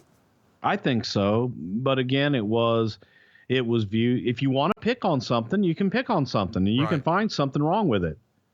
And this is a competitive environment. We can say that Vince McMahon held a meeting and told everybody all their jobs are safe, but realistically, this company had X number of wrestlers for years, and now all of a sudden they've got X plus. It does feel like on some level, some of these guys have to worry, is that guy here for my spot? I mean, this is a business where if you're injured, you kayfabe it. You don't tell anybody because you don't want to lose your spot. So you'd rather risk further injury as to potentially lose your spot or your payday or your livelihood to some other guy who's not injured. So any little thing like this could be used against you if they wanted to, right? Yes. And it was like going and starting a new job, the first day of your new job. You don't know anybody, and everybody's looking at the new guy. So these were a bunch of new guys. Everybody's looking at them. In human nature, I think people are looking at you, wanting you to fuck up. They want you to screw up. And that, to me, is sad. Instead of taking someone and you see him doing something wrong, going, hey, man, come here. Let me smarten you up a little bit, and maybe you try it this way, and help them along, versus just sit back and watch them screw up and go, ha, ha, ha, see the new guy screwed up. And that was sometimes the mentality of just sitting back, and if they're going to screw up, let them screw up. So talk to me a little bit about that creative meeting in Tacoma. Let's circle back, because clearly this is the meeting where you guys say, we got to pull the trigger on ECW, because 1 week later, after that Tacoma Raw with Booker T and Buff Bagwell, we get the invasion of Rob Van Dam and Tommy Dreamer. They come through the crowd and attack Kane and Chris Jericho during their match with Mike Awesome and Lance Storm. And then we see the Dudleys, Raven, Taz, Rhino, Just Incredible. They all seemingly come out to save Kane and Jericho, but instead they join in on the attack. And Paul Heyman, who is doing color with JR at ringside, leaves the table and goes into the ring and cuts an awesome promo and reforms ECW. I got to tell you, as an ECW mark, I was loving this. This was one of the coolest moments in Raw for a long, long time for me. Was this decided, on the heels of the really shitty showing the week before, or was this planned all along and it just sort of happened this way? Kind of a knee-jerk reaction to, we need something. And we needed something different. We needed to add to. We weren't gonna make it on what we had. Right. So sitting there and you're staring at Paul Heyman, and if I may, sir, but I don't even think it was Paul's idea. I don't even remember Paul being all that enthused about relaunching the ECW name in this vein. So it was, we got to do something. And I know Shane was big time. Let's throw ECW into the mix. So it's everybody else against WWE. That's what the invasion is. It's not just one group. It's every other group out there, which was ECW, which had already gone out of business, and which was WCW that we had just bought. How excited was Paul Heyman to participate in this? And was there anybody who really didn't want to work with Paul on this because of the way ECW, had operated before, and maybe everybody wasn't taken care of the way they felt like they should have been?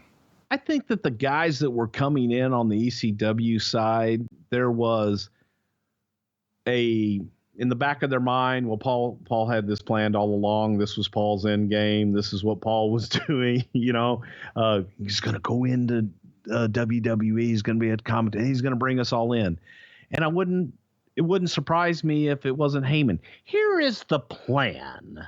I have been working covert operations, and I am going to bring you all in now. I know you were a little confused. I couldn't let you know then, but now I can let you all in. I'm not saying that's what he did. I'm just saying I wouldn't be surprised if there were a few phone calls that went along that vein. Oh my. It has been my idea. I have been working on this proposal for over 9 months. We are about to give birth to the revolution. Now, when he's making this pitch, does he say, and your leader will be one Stephanie McMahon? Because I think a lot of people, me included, as hyped up as we were at the beginning of the show, later in the night, we see 5 WWF wrestlers, 5 WCW wrestlers, and they're going to tag up to take on 10 ECW wrestlers. And then, of course, we know what's coming. We get all the McMahons sort of squaring off. Shane celebrating with Heyman. Vince comes out, and then Shane introduces the new owner of ECW, Stephanie McMahon. Dude, Stephanie McMahon owning ECW. Who booked this shit? Did it piss you off? Oh, it was the worst. Well, piss you off. So that was good. That was the intent, was to piss people off. It was the McMahon family breakup. It was the kids breaking off and buying their own promotions to do what, tell the story, do what the old man did. And now we're coming in against you. But here's my thing. And I know you're going to shit all over this, but is that necessary here? Yes, it needed as much star power as it could get. It really needed more star power. ECW couldn't have gotten over on its own. They needed Stephanie McMahon. The invasion needed Stephanie, and the invasion needed all the help it could get. I was about to hang the fuck up on you. So look, in hindsight, is this the way you would have booked it? I mean, if you had it to do all over again, of course, I know those contract things are going to keep you from bringing in Hogan or Flair, Goldberg or Sting. I get it, but you do have a big chunk of the ECW folks, and you're going to put the central storyline to not be interpromotional war with company versus company versus company. It's a McMahon 3-way. All these years later, that's still the way you would have done it? I frankly wouldn't have done any of it. What would you have done differently? Pretend nothing and nothing's happened. You just know you can't get certain guys because of their contract. What would you have done differently? I would have just taken the library, and I would have introduced guys just one by one, the ones that we wanted, and brought them into the mix, into the WWE mix, and not done the promotional war, because the company war, you didn't have the stalwarts of the company. You didn't have the big names. So without the big names, to me, the invasion wasn't a true invasion. So, which is why when we go back an hour, whenever I said it, it was too soon. Should have just waited. And then if and when you have everybody, go ahead and introduce everybody, but have them be, like you said, just guys on the roster. And much like you did with ECW, because here on the ECW side of the invasion, a lot of these guys are already working with the company. But then when you announce and reveal, hey, this is an invasion, then Mike Awesome and Lance Storm aren't just necessarily, WWF guys. They're ECW guys. Yeah. I don't know that I even would have done that, just from the standpoint. I think that the brands themselves would have been dead. I would have focused on building up talent. Well, let's talk about who was not getting built up that night, because this is a busy day. Not only do we have, this ECW reveal, that's allegedly the day Buff Bagwell gets to the arena and says he's being released. Is that a meeting that Vince has or JR has? What do you remember about him showing up and him packing up? God, I don't even think I saw him. I think it was, he got there, JR took him in his office and let him go. I don't even think I saw him that day. And again, he was not a part of the plans. It was, we had been told there were no further plans for Buff Bagwell. So I didn't even realize that he was showing up. I thought it had already been done. It would be reported by Keller here that the plans to build WCW into a separate touring group were obviously scrapped, and a WCW program on Monday night. So Raw essentially being a WCW show, that's obviously postponed or completely abandoned. And the injection of ECW is a last ditch, desperate effort just to salvage this. Quote, yet WWF's highest expectations for the angle at this point are much more humble than just a few weeks ago. They're hoping at this point that the invasion angle at least has a 1 month nice run. Anything more would just be a bonus. So is that sort of the way you remember the shift being? We go from, in the course of just a couple of weeks, we're going to have a touring brand. It's going to be WCW Monday night. And now, fuck it. Let's get to the pay-per-view. Yes. And from a creative standpoint, it was just, can we be done with it and move on? Obviously, when you have a change like that, you're not just changing the creative, you're also going to have to change some contracts, because if you're not really doing 2 touring brands, and I mean, I think everybody agrees that was the right call, probably got too many guys on your roster, right? Because you brought over 24 guys. Again, they've got 90-day outs, but still, you bring them over, and now, well, shit, right? Yeah, a little bit of restructure in there. Oh, that sucks. Okay, let's talk about our build up to the invasion pay-per-view. We see Vince tell Austin that he needed the old Stone Cold to lead the team of the WWF against both WCW and ECW in the 10-man tag match main event. And of course, Austin would always ignore Vince and walk away from him. We also see Austin at a bar drinking and playing pool, and the APA complains as they watch video footage of the previous match, and Vince enters and asks the team to follow him. Backstage, we see Shane and Stephanie addressing the ECW and WCW wrestlers. And after they talk, Heyman rallies the troupe, saying the WWF fears them. And then we see Vince, the APA, and the Undertaker meet with the WWF wrestlers, and Taker interrupts Vince when Vince is saying, "We hope Austin can join us." And he says something like, "To hell with Austin." Let's talk about the decision to have Freddie Blassie in the room here. He tells the crew there's a time when every man has to fight for what he believes in. He stands up from his wheelchair and tells the guys to stand up for themselves. And Austin is watching this and breaks a pool stick over the pool table and storms out of the bar. Vince McMahon loves him some Freddie Blassie. This had to be his idea, right? Yeah, because it was real life. Right. And this is the way that Freddie truly felt. And this was a speech that Fred Blassie believed with his heart and that he gave to guys one-on-one. So to be able to capture that and have Freddie come out and address the locker room, to Freddie, it was a shoot. To Vince, it was a shoot. And it came across that way on camera. Well, you know what's coming. Undertaker and Kane beat Dallas Page and Rhino about 4 minutes in when the WCW guys interfere.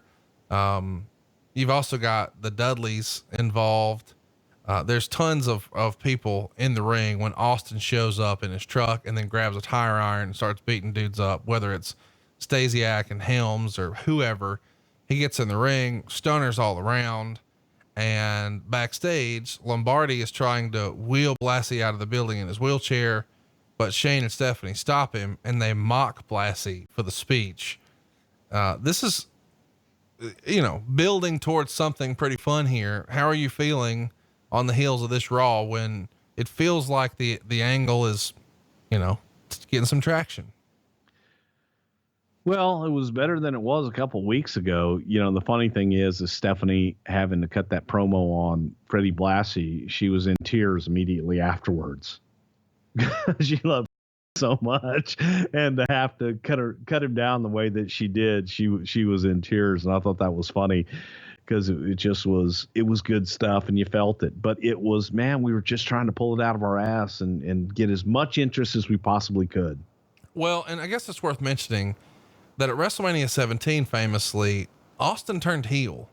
But when he comes back here at the end of the night, he gets a huge babyface reaction. And Keller would report that he absolutely loved it.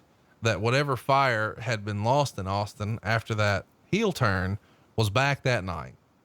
And a lot of guys in the back said that it's the loudest reaction they remember hearing. When Austin comes out with the tire iron at the end of the show, do you guys realize after the pay-per-view, this motherfucker's a babyface again? Word again. I think it was fine. It was like, damn it. Why are we continuing to try to make him a heel? Right. Yeah, man, the audience, they loved Austin. They just wanted him to be their guy. So it was kind of just more proof in the pudding that you can tell him he's a heel all you want. They love him. The heat continues. Let's talk about backstage for a minute, because Stacy Keibler allegedly gets some heat from the locker room for laying out of some house shows so she could go to the beach.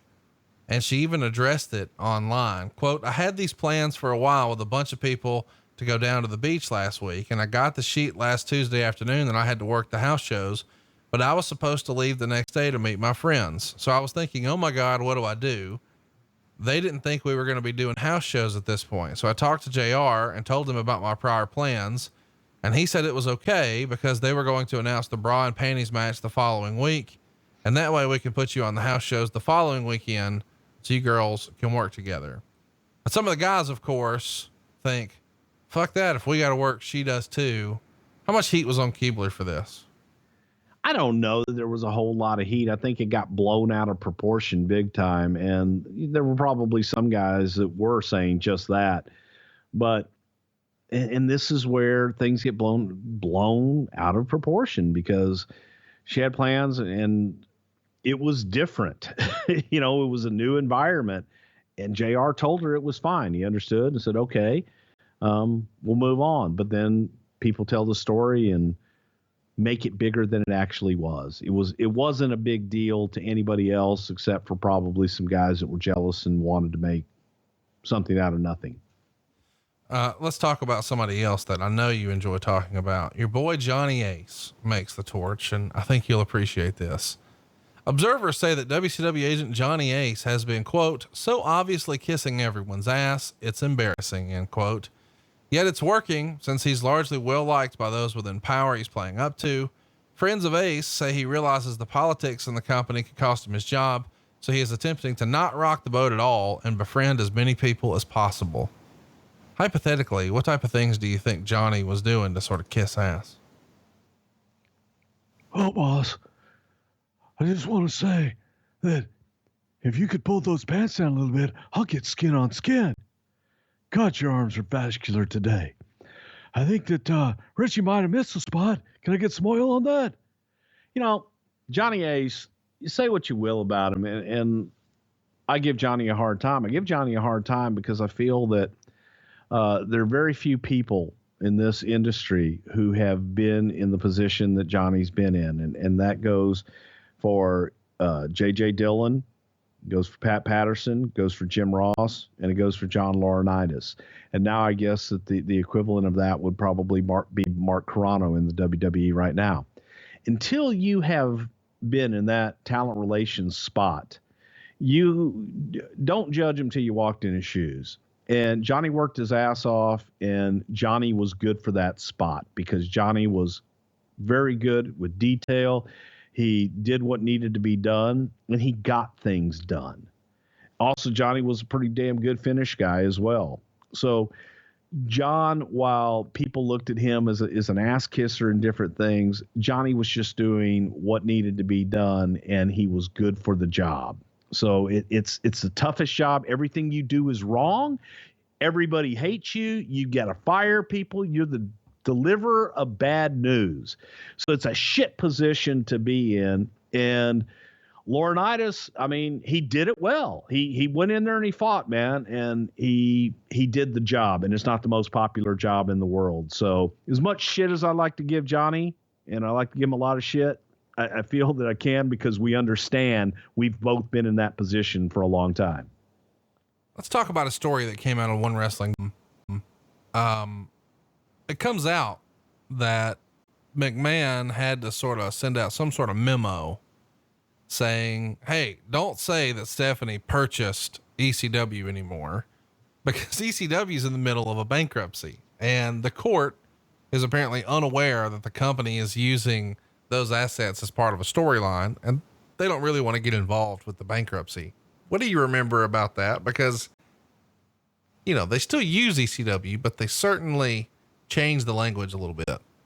Well, yeah, we did because people were taking it seriously, and people that's why when I said earlier, I could hear the conversations with Paul Heyman. I have been planning this for, I could hear those conversations. I think people, even in ECW, thought that it was real and that it was a shoot, that Vince had bought it at that time. And it was during a time that Paul and the company had filed for bankruptcy, and they were going through a lot of legal issues.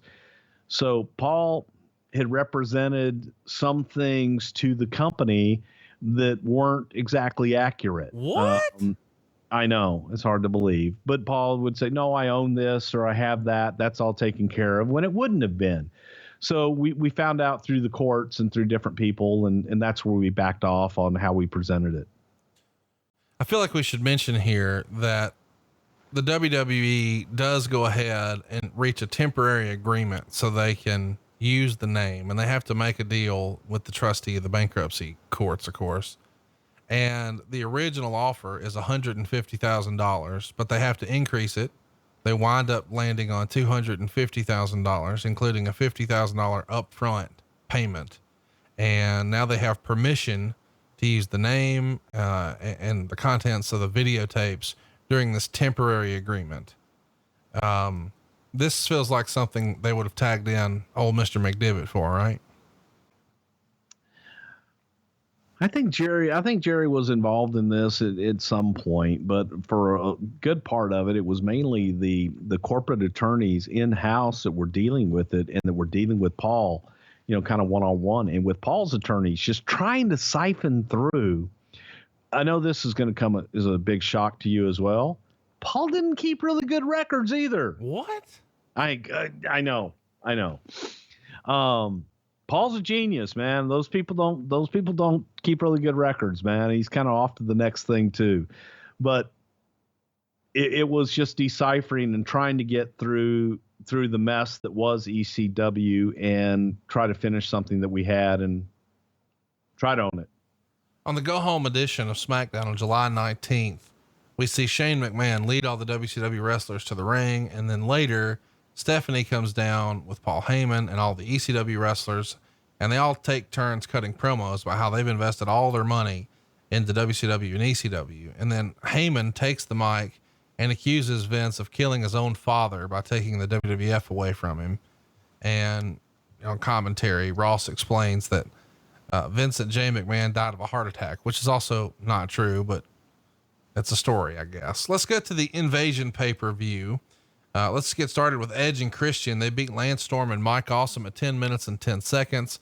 Keller would say, crowd was totally into it. Solid tag match, 2.5 stars. You watched it back this week. What'd you think? I thought it was a damn good tag match. I thought that it was a great way to start the damn thing off. And it just, again, was a great way to display all those guys' talents. The odd man out there was Mike Awesome, but they didn't let him do a whole lot. So I thought it was good. I watched it back and I said, oh, okay. Those guys are kicking ass. Battle of the Referees is next. Earl Hebner and Nick Patrick. I'm sure this is what everybody wanted to see. Mick Foley's the special guest referee, and he's going to give Nick Patrick Mr. Sacco after the match for a mild pop. Keller would say, okay for a short gimmick match. You watched it for the first time in forever, I'm sure. What'd you think? I was trying to make the button, kind of fast forward. It was god awful. I guess entertaining and just, it was good. Ha for a minute, but, boy, a little rough to watch. Nick Patrick, why didn't he have a bigger run with you guys? Why wasn't it a fit? Was he too tall? Was he too big for Vince McMahon's taste? No, actually, I think it was something that happened with the, when we stopped Deep South, which his father was a part of, the Atlanta developmental territory. I think that something happened with Nick, or Nick left to support his dad. And I thought forever, and I've known Nick Patrick forever as well, that he was a great referee. He was a big guy, probably was a little too tall, but he was a good referee. And I just think it was something to do with his father during the time with Deep South. Next up, we've got the APA, who beat Sean O'Hare and Chuck Palumbo in 6 minutes and 48 seconds. It's a non-title match between the WWF Tag Champs and the WCW Tag Champs. Keller would say solid match, although O'Hare and Palumbo didn't get a chance to show any signature moves. 2 stars. So if you're keeping track at home, there's been 3 matches. The WWF has won all 3. What'd you think of this one? APA, O'Hare, and Palumbo. Solid, but it was, the APA doing what they do, and that was gobble people up. And I know that they really they liked both guys. They liked Chuck. They respected Chuck a lot, and they got along with Sean because they were big guys. They were stand-up guys. And Chuck, if you know Chuck Palumbo is one of the nicest people you'd ever meet. There's no way to have heat with Chuck Palumbo. So he got along good with the guys, but again, watching it back, it wasn't a great match, but it served its purpose. And so to just kind of appease JBL right now, because I know he listens to the show, Ron Simmons was excellent. Bradshaw sucked. Talk to me about O'Hare and Palumbo. They're coming over as tag champs. Did Vince ever consider either guy a single star? Of course, we know eventually O'Hare gets a shot to do something with Roddy Piper as his manager, and we know Palumbo would go on and tag with Billy Gunn. These two feel like guys Vince would have really dug, but for whatever reason, nothing really ever popped off with them. Both guys. 3 guys, Palumbo, O'Hare, and Jindrak were 3 guys from the power plant that were young talent from WCW that we really felt had a future. And those were guys that we did see singles in. All right. Jericho assures Vince McMahon here how much he hates WCW and how he'd never associate with Paul Heyman. And then he starts describing how ugly Heyman is. And he laid it on so thick, it's almost insinuating there's going to be a swerve and a turn. Was it ever considered to have Jericho, because he had been with all three companies, was that ever kicked around? Well, the idea was kicked around, yes, but it was a red herring. And Jericho was our red herring to make everybody try to think and put that in their heads because of the thing you just said. He had worked for both companies, and you could easily believe that he would jump. So yeah, this was done to just feed into that a little bit more. Let's talk about the next match. That's Kidman and X-Pac. Kidman actually gets a win, believe it or not. 7 minutes and 7 seconds. It's non-title. And we've got the WCW Cruiserweight champ beating the WWF Light Heavyweight champ. Quote, X-Pac was the only WWF wrestler strongly booed against the WCW/ECW wrestler all night. Strong match while it lasted, but overall well below the potential for these two. X-Pac for the first time wore long pants with no upper body strap. Kidman wore tights instead of jeans. 3 stars. The best. What'd you think of the match? Well, first of all, I thought that the match was a damn good match. And second of all, I couldn't stand Billy Kidman in the jeans and the wife beater. I thought he just looked stupid. I thought he looked like a child. And I thought he looked much better in trunks. And it was a damn good match. And it was an opportunity to showcase Billy's talents and get him in there with X-Pac. They complemented each other well. So I thought it was good. I mean, did you change Kidman's gear, or did somebody else have a strong opinion on that? I remember Vince sure as hell didn't want to see him in the jeans at all. And we wanted to see everybody in their stuff ahead of time. And that was something that when everybody came in, we wanted to see what they were going to look like. So you have a problem. Do you think Vince McMahon has a problem with jean shorts? Kidman in jean shorts and the wife beater. Yeah. But it's fine if it's. What the hell was the look? I mean, what was the look? Yeah. But if it's jean shorts and like a throwback Michelin shirt and knee braces, yes, that looks cool. Okay. So t-shirt and knee braces, or just like an old school jersey and a flat bill. Either one of those are good. What the hell's a flat bill? It's a baseball cap that the kids are wearing these days. Not the old man grandpa ones you wear. I like my hat. Yeah. So do the elderly. Well, okay. So, need hats too. I'm sorry. What now? I said they need hats too. Billy Kidman has benefited by the change of scenery. This is written by Wade Keller, but was helped by a good performance by X-Pac. The WWF ought to send X-Pac to Japan or somewhere until the fans actually miss him.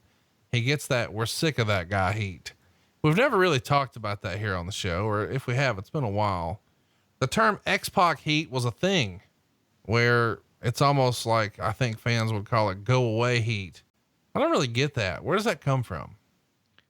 I don't get it with X-Pac because I thought he always busted his ass and was always performed. You never got a lazy match out of him. So I think it was just more of a feeling that he was tagging along on other people's coattails.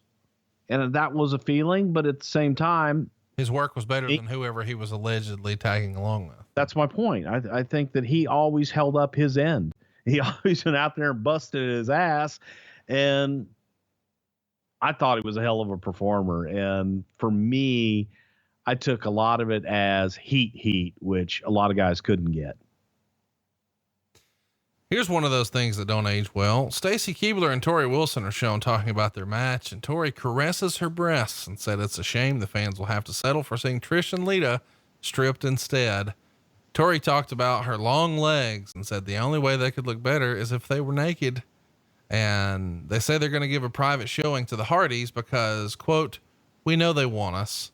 And then Tori then touched Stacy and said she is right about her firm ass. Who wrote this? If only they had chocolate titties. Dude, this is what brutal. the fuck? Oh my God. I mean, were you the agent for this? Because this No, I wasn't. I will tell you this though, when we went down, Shane, Jerry Briscoe, and myself went to Panama City for the first Nitro. I remember talking to Vince midway through the day, and he says, "What does the talent look like?" And Briscoe and I both at the same time said, "We need Stacy Keibler." And that was it. So Stacy was a beautiful young lady, man. She set herself apart from everybody else. Raven beat William Regal in 6 minutes and 35 seconds. And it's a pretty innovative Regal style combination used here, according to Wade Keller. He says it sometimes fell apart and looked awkward and forced at times because their styles didn't seem to mesh, but it was never boring. Taz would interfere to help Raven win. Wade gave it a 1 3/4 stars. What'd you think? Well, okay, but here's the thing. It was meant to be awkward. It wasn't, right. I get what they go, oh, this was weird. It was meant to be awkward. It was telling the story of Raven, a hardcore guy, and the story of William Regal, who's a wrestler's, Queen's English, English old-timey wrestler. It was meant to be that way. And I thought that it told that story perfectly. Vince gives Kane, Undertaker, and Sarah a pep talk backstage, and Taker grabs Vince by the throat, throws him against the wall, and says this night belongs to him. And Vince regains his composure, smiles, and says he's happy that Taker's so motivated. Meanwhile, Booker T and Shane McMahon are working each other into a frenzy, and Regal is giving a pep talk to Tajiri. We see Sean Stasiak team with Hugh Morris and Chris Kanyon next to take on Big Show, Billy Gunn, and Albert. Morris would pin Gunn here, and Wade Keller sort of sums it up: forgettable, and the crowd was disinterested. 1 star. This is a match that's like a lame duck deal here, right? Yeah. Brutal, and doesn't hold up at all. Yeah, it was more than brutal, but it was not good. And it's one of those where you put a bunch of people into a match because you need some time and you got all these spare guys. So put them in a match.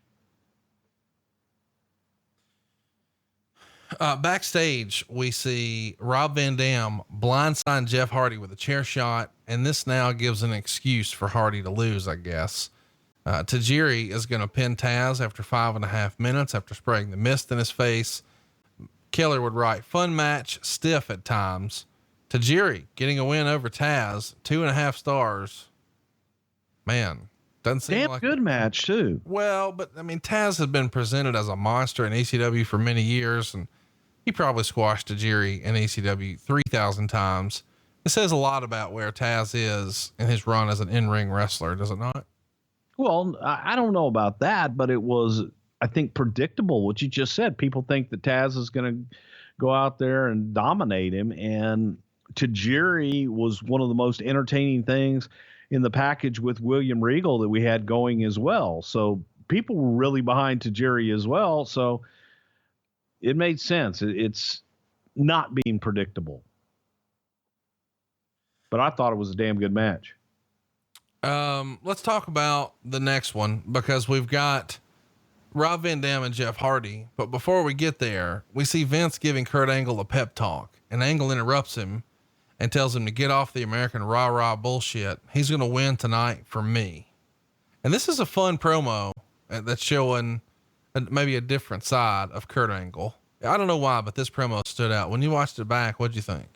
Well, it was trying to paint the picture too of the WWE guys more or less being individuals and not being on the team, and that the WCW and the ECW, too many alphabet soups here, that they were more of a team at the time, and they were getting together and they were being rah-rah working together. But yet the guys on the WWE side were more about me. Taker, it's about me. Kurt, it's about me. Austin, it's about me. So it was trying to paint that picture of a lot of individuals versus a team. Rob Van Dam's pay-per-view debut is next. He's going to beat Jeff Hardy in 12 minutes and 40 seconds and become the hardcore champion. He uses the hardcore belt itself as a weapon, followed by the 5-star splash. And Keller would write, too short to be a match of the year candidate, but full of nice spots. Yet they saved a lot for later. 4 stars. Pretty outstanding match. I really enjoyed it. And Rob has even said that he thought the match was fun and that he wasn't compromised at the time. And they had a long time and could do most of what he would normally do in one of his ECW matches, where he really just got to do whatever he wanted. But, and what really matters is what Vince thought. You were probably near Vince when this match was going down. What did Vince think of this match that a lot of us really enjoyed? Well, as far as I remember, Vince liked it. It was a damn good match because they beat the shit out of each other. And it was solid. Most of all, believable. And I think that was one of the things that you can say about that match. It was believable. It was solid, and it got the crowd. So it was good. And best of my recollection, Vince liked the damn thing. Keller said what stood out most about Van Dam here is his self-confidence. He was brash and self-assured, something that even the most seasoned of the WCW imports haven't been able to muster since debuting on the WWE roster. Is that fair to say? I would say that's fair to say. I think that especially the WCW guys were so young and insecure in general. So yeah, they were all walking on eggshells. I don't think Rob gave a shit. Trish and Lita beat Stacy and Tori in 5 minutes and 3 seconds in a bra and panties match. Quote, not embarrassing, with enough titillation to satisfy the crowd. Of course, Mick Foley was the ref. Trish is still relatively new in her wrestling career at this point. And, they're trying to build a storyline here for Tori and Stacy with the Hardys. And they're sort of teasing that Lita is with Matt, and that could cause some sort of friction if Trish and Jeff were to have a relationship and somehow Stacy and Tori were in the mix. What'd you think of this? Boy, Tori and Stacy were just greener than grass. But roll Tide. Oh God, all of them are beautiful. Yes. But whereas Trish was working and learning to get better every single day. And I think Lita was there as well. So you had two girls that had a lot of working experience against 2 girls. I don't think Stacy had done really anything in the bump arena, and same thing with Tori. They hadn't done any of that stuff. So it was really, really new to them, and they were learning kind of on the job training and just learning as they go. And they didn't sign up for it either. I mean, they weren't, when they came in, they weren't coming in to be wrestlers. And they tried and they busted their ass and they got out there and they learned. They got to the buildings early and they worked out and they did the best that they could. But I just forgot about how damn green they were. Let's talk about, and I think this is maybe one of the highlights. We get another pep talk with Stephanie, Heyman, and Shane. And then we see Steve Austin telling Vince he doesn't want a pep rally. He wants to kick ass. But in this segment, I thought it was kind of cool to see a glimpse of one of those Paul Heyman pep talks we've heard about over the years. What'd you think of the skit? And have you heard Paul do one of these in real life? I don't know that I was ever there when Paul did one in real life. I saw the one in the movie where it is us against them. It is us together united as one in a front to destroy our enemy. And make no mistake about it, sir, they are our enemy. And we will prevail. If some must die for others to live, then we shall lay our lives upon the line, my good sir. Yeah, it's just kind of stuff like that Paul could do. And if Paul Heyman were here right now, I said, Paul, inspire me. He would just go off without even thinking about it. I mean, the guy has a talent for it. You have to admit. No mistake about it, man. Some bitch can talk. Well, it's time to stop the talking. It's time for the action, the main event. It's what we've all been waiting for. The dream match is finally here. It's WCW and ECW taking on the WWF. The WWF is represented by Steve Austin, Kurt Angle, The Undertaker, Kane, and Chris Jericho. Hall of Famers all the way through. And challenging them, Booker T, Dallas Page, the Dudleys, and Rhino.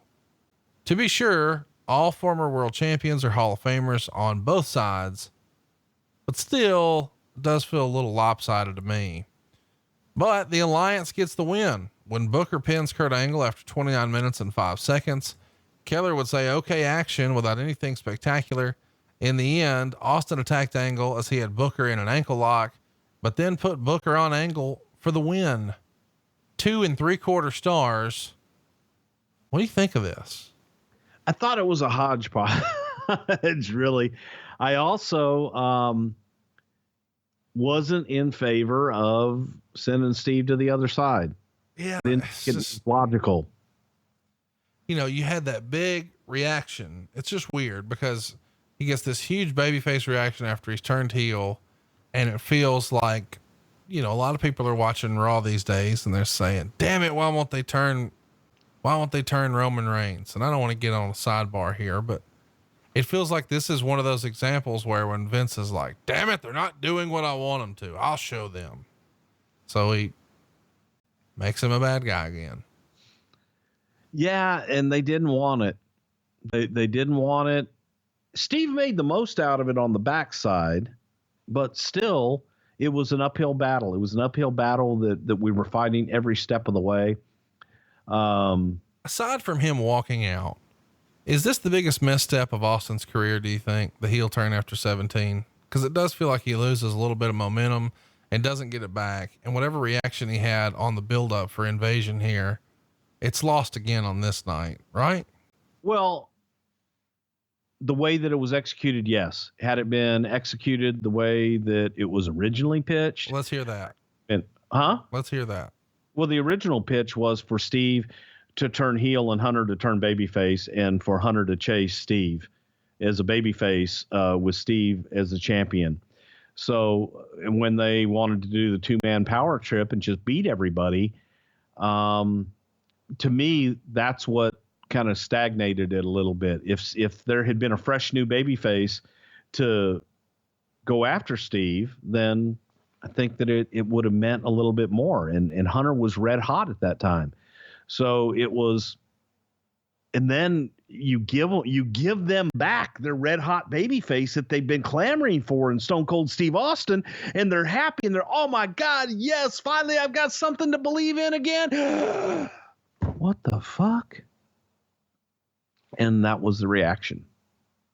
So I think that and really we didn't turn him babyface. The audience was just happy that he was on the right side for them, and they were happy to cheer him again. And then you take it away from him. I didn't think it was, I didn't like it, put it that way. Keller would say of the show, the pay-per-view was never boring, but not one undercard match had a strong storyline or even a passionate, focused interview leading into it. This was a mildly entertaining show 95% of the time, and the dazzling and emotional, riveting 5% of the time. That's enough for a mild thumbs up, but the WWF should strive for more. You watched it this week for the first time in a long, long time. What'd you think? I hate to say I almost agree with it, because there wasn't enough, with the exception of the last match. There wasn't enough us against them. I didn't feel that. Right. I didn't feel that deep down, oh my God, one side has to win. It was more about the personalities in the matches versus us against them, which was the theme of the whole night. Do you think that some of that us versus them being removed is because you made it like everything else when it became a McMahon show? I think that really what happened is we had basically given up on the whole WCW experiment and a second brand, that it was like, okay, let's cut bait. Then it was at the last minute, the only way for this to succeed is if we put everything behind it. And if you put Austin on that side, then they have a chance. I think it was just dead in the water. Let me ask you something. It feels like, and this is a negative thing to say, and I don't like to be negative, but it does feel like Vince McMahon is a guy where if it's not his idea, sometimes he doesn't like it. And this feels like one of those instances. And I know I just referenced it a minute ago, and I don't mean to keep going back to it, but the whole Roman Reigns thing, it feels like they don't know what they want. Damn it. He's a babyface. And he just keeps on. But here it feels like he's sort of doing that with the Austin thing. And it's just easier to sort of flippantly say, oh, well, this WCW shit wasn't ours and these aren't our fans and it's not over. Let's just scrap it. As opposed to a Roman Reigns thing, which some people would say is not over. I disagree. I'm not having an argument about whether or not Roman's over. I'm just saying some people would look at that instance and say, he's not going to give up on that one because it's his idea. But when it's a WCW guy or a WCW angle, well, fuck it. It wasn't over. Let's do something else. I told you these guys were the shits. No, because he didn't think they were the shits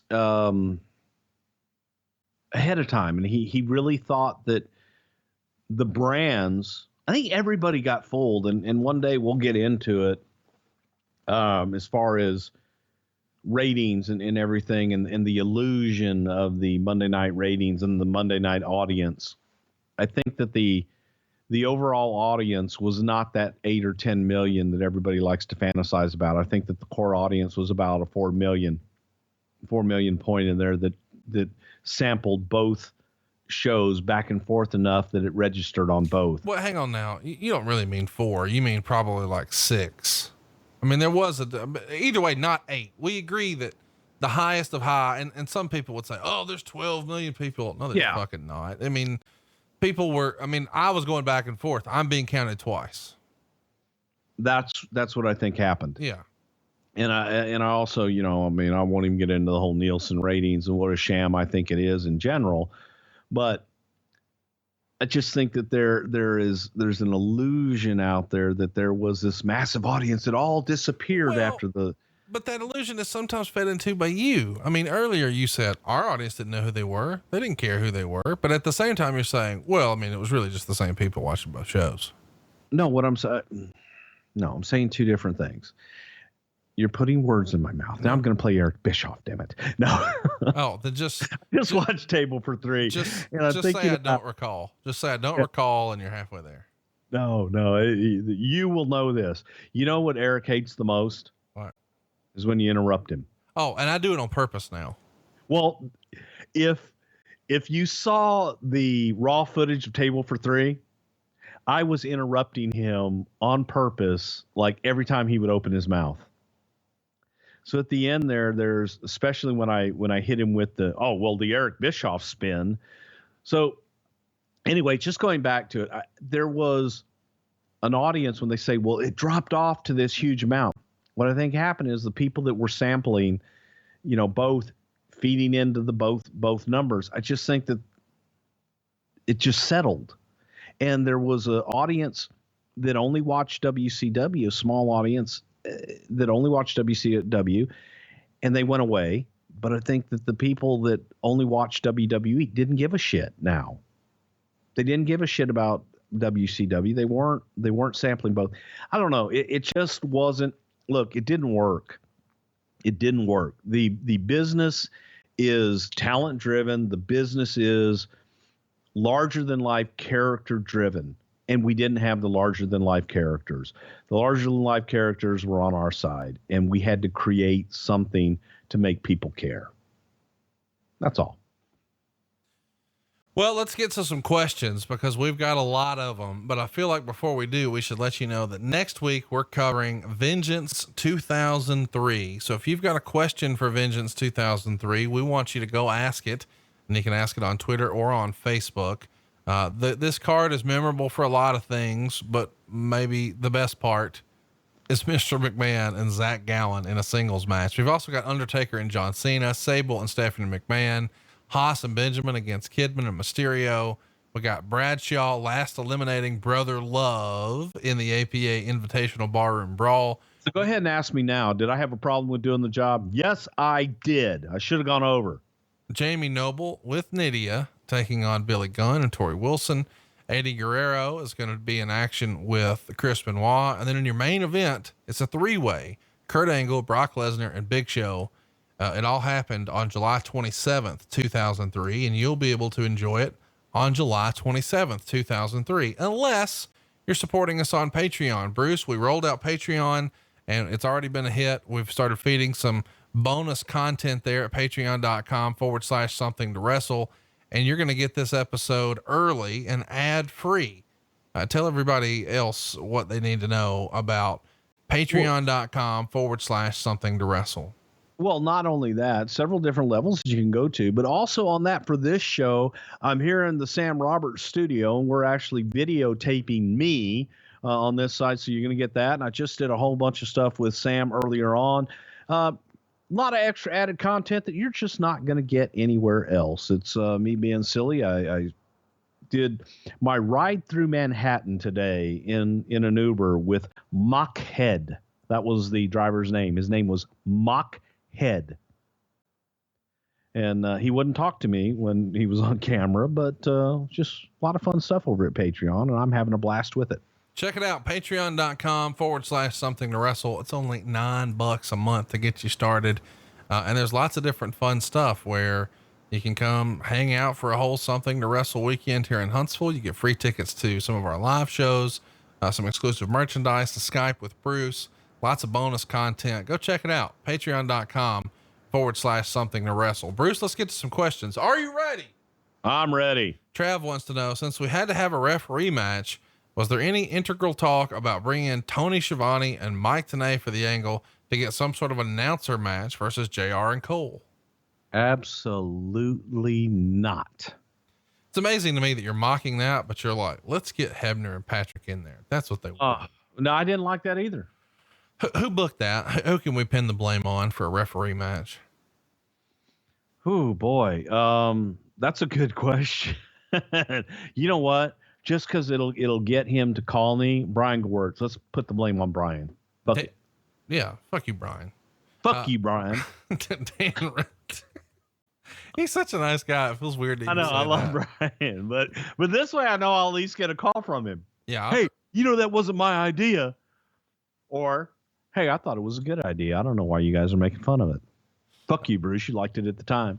Dan Russell says, if the WCW guys would have come out of boxes, wouldn't they have gotten over more? A lot more than they did coming out the way they did. George Jones wants to know, were there any other matches planned that did not happen? No, there weren't. We just got, once we got the ECW involved, man, we just tried to load it up and throw a bunch of shit against the wall.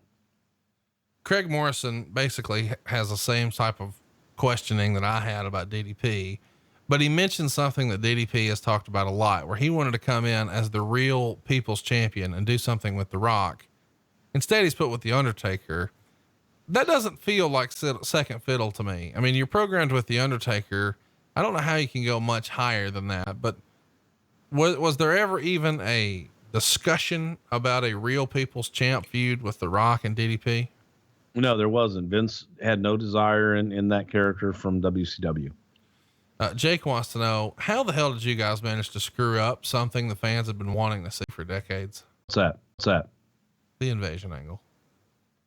The dream matches. We gave you what we had. I know. It's fun to pile on. Andre wants to know, why was Jim Ross burying Booker T so bad on commentary? It seemingly was only directed at Booker, as while DDP was portrayed as a creep, he was still built up by Ross as a threat and storyline, but Ross seemingly did everything he could to point out that Booker was nowhere in Stone Cold, Undertaker, or Angle's league. It seemed excessive, even within the context of the storyline, as Booker T was both world champion and United States champion. I think it was all storyline, and it was JR being a WWE guy.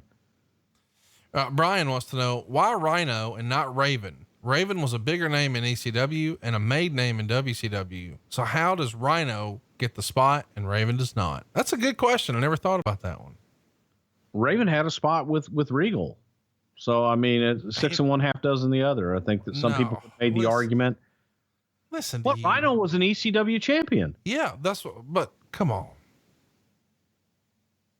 Okay. Well, I'm sorry. I'll argue that one with you all day twice on Sunday. 6 of one, 1/2 dozen the other. It's not the same working, third match on the card against Regal as the main event. That's not 6 of one, 1/2 dozen another. Well, no, you're asking about why they got that spot in there. Again, you got your choice between Rhino and Raven, and who's going to be able to work better with all those guys. And I would argue it's going to be Rhino. Shane McDermott says, during this period, Vince was in a lot of hilarious and arguably some of the best backstage segments. Did Bruce produce these? And if so, what did he think of them? Yeah, I produced most of them. I always loved working with Vince, and I always loved working with Austin from the standpoint of we had an outline, we had an idea of what we wanted, but nothing was written and we could create on the spot. So that's why I always liked working with those guys. And as a producer, I'm not a great writer. I don't like to write dialogue for other people. I like to produce it. And I like to direct it. So whenever you have an idea and then you get to create it, that's what I like best. And the stuff that we did with Vince, a lot of that was just done on the spot at the time, impromptu. Ryan Andrews wants to know, why did the WWE not use the LWO to bring in Hispanic viewers? Did the LWO bring in Hispanic viewers? I have no idea. So it was never considered. You just thought, let's put them on lawnmowers instead. That was the Mexicools. That wasn't the LWO. No, which by the way, I believe that was their idea.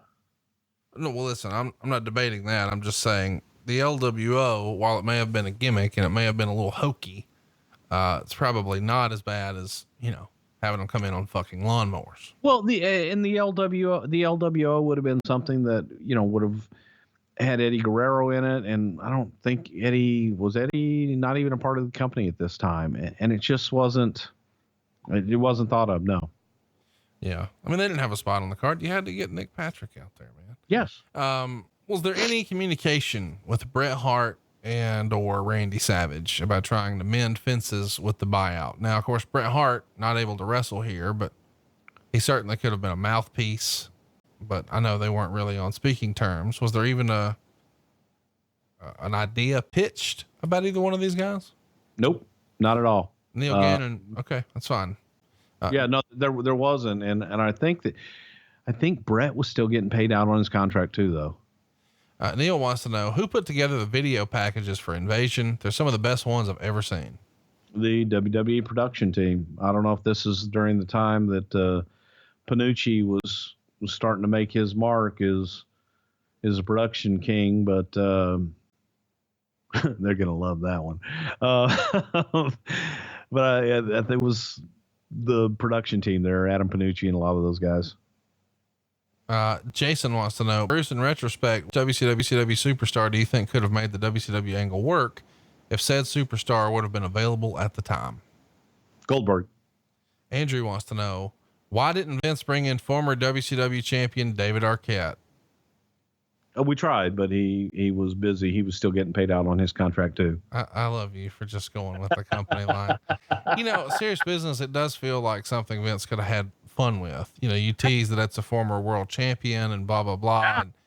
And then he comes out instead and the crowd's like, oh, what the shit. We talked about it. Okay. I don't think during this time, but we talked about David Arquette during different times. Yes. Why didn't it ever happen? Cause obviously he has a passion for business. He just came back over the weekend wrestling a match out in California and rumoring and even going to be at StarCast. I think that more than anything was scheduling conflicts when we would pitch it. But Arquette was a huge fan. I think he's done Raw before. Arquette was a huge fan and always willing to talk about stuff. But more than anything, the few times that it was pitched was a scheduling conflict on his part. Kenny O'Sell writes, Dave Meltzer and his snark buddy Brian Alvarez had a version of the Wrestling Observer Live on the internet at the time, and they would constantly criticize WWE for not paying for the WCW superstars under good AOL Time Warner contracts. What would you like to say to Meltzer and Alvarez for their criticisms on not signing certain talent, and would it have even made that much of a difference, hypothetically speaking? Well, first of all, fuck Dave Meltzer, and you know what? Fuck, what's the other guy's name? Brian Alvarez. Here's the thing that I don't understand about that too. Like, first of all, I haven't gone back and listened to Wrestling Observer Live from back then, so I probably shouldn't have even read this question, but I did want to bring it up because I feel like a lot of people say, well, why didn't you just buy it out? Well, here's why you don't buy it out, because a lot of those guys, like if you had the option of, I'm going to go to work and make money, or I'm going to sit at the house and make the same money, or maybe better. Why would you not just sit at home and make the same or better money. Like, I understand some people like DDP and Booker T just want to be in the game, and Lord bless them. They entertained us, and thank you. But at the same time, if I've got that option, I can sit at the house and collect a check. I'm staying home. Here you are, you're Kevin Nash, and you're feeling it. You're feeling your body, man. You're feeling your knees, and I'm getting a check every week based on a contract that I signed with the company that is honoring it. Why not stay out of the game? And hopefully when my contract is done and I've been all paid out, I use this time, I get jacked, I work out, I let my body heal. And then I come back and hopefully I'll mean more than I did before. And by the way, when you come back, you won't come back with 30 other guys. You come back by yourself in a featured exactly. spot. Yeah. Nick Collins wants to know, why doesn't WWE try to bring back WCW now in a similar way to the way they tried with ECW in 2006? Do you think it ever could happen? I don't. And it's funny when you look at WCW, how long was WCW in business? I think that TNA was in business longer than WCW. No, they were. Yeah. Is. So, really, they weren't in business that long. Made a lot. Hey, man, they changed the business. Eric Bischoff, and I said it on Table for Three, changed the business. But it wasn't as long as you think. James wants to know, if money was no option, how would you have booked the NWO, Flair, Goldberg, etc.? If money was no option, that's fun to fantasy book. Let's pretend you're a fan for a minute. But in the meantime, I want to tell you about Bird Dogs, because they're the gym shorts with that built-in silky soft liner, so you don't have to wear underwear. And Bruce hates wearing underwear because they're super uncomfortable. It's like you're shoulder to shoulder in the mosh pit of a band you don't like. But now with Bird Dog, Bruce feels like he's catching a light breeze and fully nude. And that's the visual you wanted, a naked Bruce. Go to birddog.com. That's birddogs.com and enter promo code Wrestle. And they'll even throw in a free dad hat. The hats are awesome. These dudes are basically giving you like $50. That's birddogs.com. You will not take these things off, I promise you. And I hope Bruce doesn't, because we don't need Bruce nude. birddogs.com. You're not in the creative. You're not involved. Money's no issue. Contracts aren't a thing. Injuries aren't a thing. Give me like 3 dream matches that you would have put together. Hogan Rock, which we eventually got to, Goldberg and Austin, and Sting and Undertaker. Okay. Those are your top 3, I think, dream matches, federation against federation. Jay wants to know, why did Mike Awesome not catch on? It's interesting. I had this conversation with the guys at MLW last week. First of all, I think that Mike Awesome looked awesome and was a big guy in ECW, but Mike wasn't that big. Mike was probably about 6'2". And when you put him in a world of giants and you put him up against guys like Undertaker and Big Show and really big guys, all of a sudden he wasn't that big. But Mike had a lot of success in Japan. Mike had limited success in ECW, but his personality, for whatever reason, just never really connected with the audience. I don't know that he connected in WCW the short time that he was there. It certainly didn't in WWE. I think Mike was just a really shy guy and had a hard time with promos. Christopher wants to know, where would this rank in Bruce's top 5 of the most disappointing angles of all time? It's up at the top because it was something that never really got realized. And it was, starting out and we didn't have the ammunition to really be able to make the kind of impact that we should have been able to make. And I don't think that we should have pulled the trigger. We should have just gone on and said, okay, we bought it. We got the library and said next, but that's hindsight. Well, we're going to say next week, and I'm excited to bring it to you. Vengeance 2003. Bruce, I got to tell you, man, I had fun with this episode. One of our most requested ones. I'm looking forward to August, and we're going to have a poll up. We're going to be kicking it old school over on Patreon. You're going to help us shape August. So if you haven't already, hit us up on Patreon, patreon.com/something to wrestle. We're going to throw the poll up there and let you guys help us fill out August. And it should be a pretty fun opportunity to examine some old school shows. Is there anything in particular you'd like to cover? One of the shows I'd like to cover, SummerSlam 98. I was going to say SummerSlam 88. And SummerSlam 98, right? And we got to find a way to fit both of those into August, and then maybe a couple more sprinkles on top. Anything in particular you'd like to hit? Yeah, I got to think about it some more. I got to tell you though that my favorite is still going to be SummerSlam 88. And I know you want 98, and that's one that's probably going to win. But I'd love to hear what our audience wants to hear about. Well, we're also going to be bringing you 2 bonus episodes later this month. So you're going to get tons of content over at patreon.com/something to wrestle. What we're doing is we go to our top tier, our top 5er, and we say, hey man, what do you want us to talk about? And then we're going to go ahead and watch that show, and you guys get to watch along with us and enjoy the fun. So go check it out, man. Patreon.com/something to wrestle.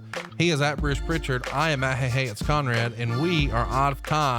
Head on over to brucepritchard.com. Grab your tickets to come see us. We're coming to England. We're coming to North Carolina.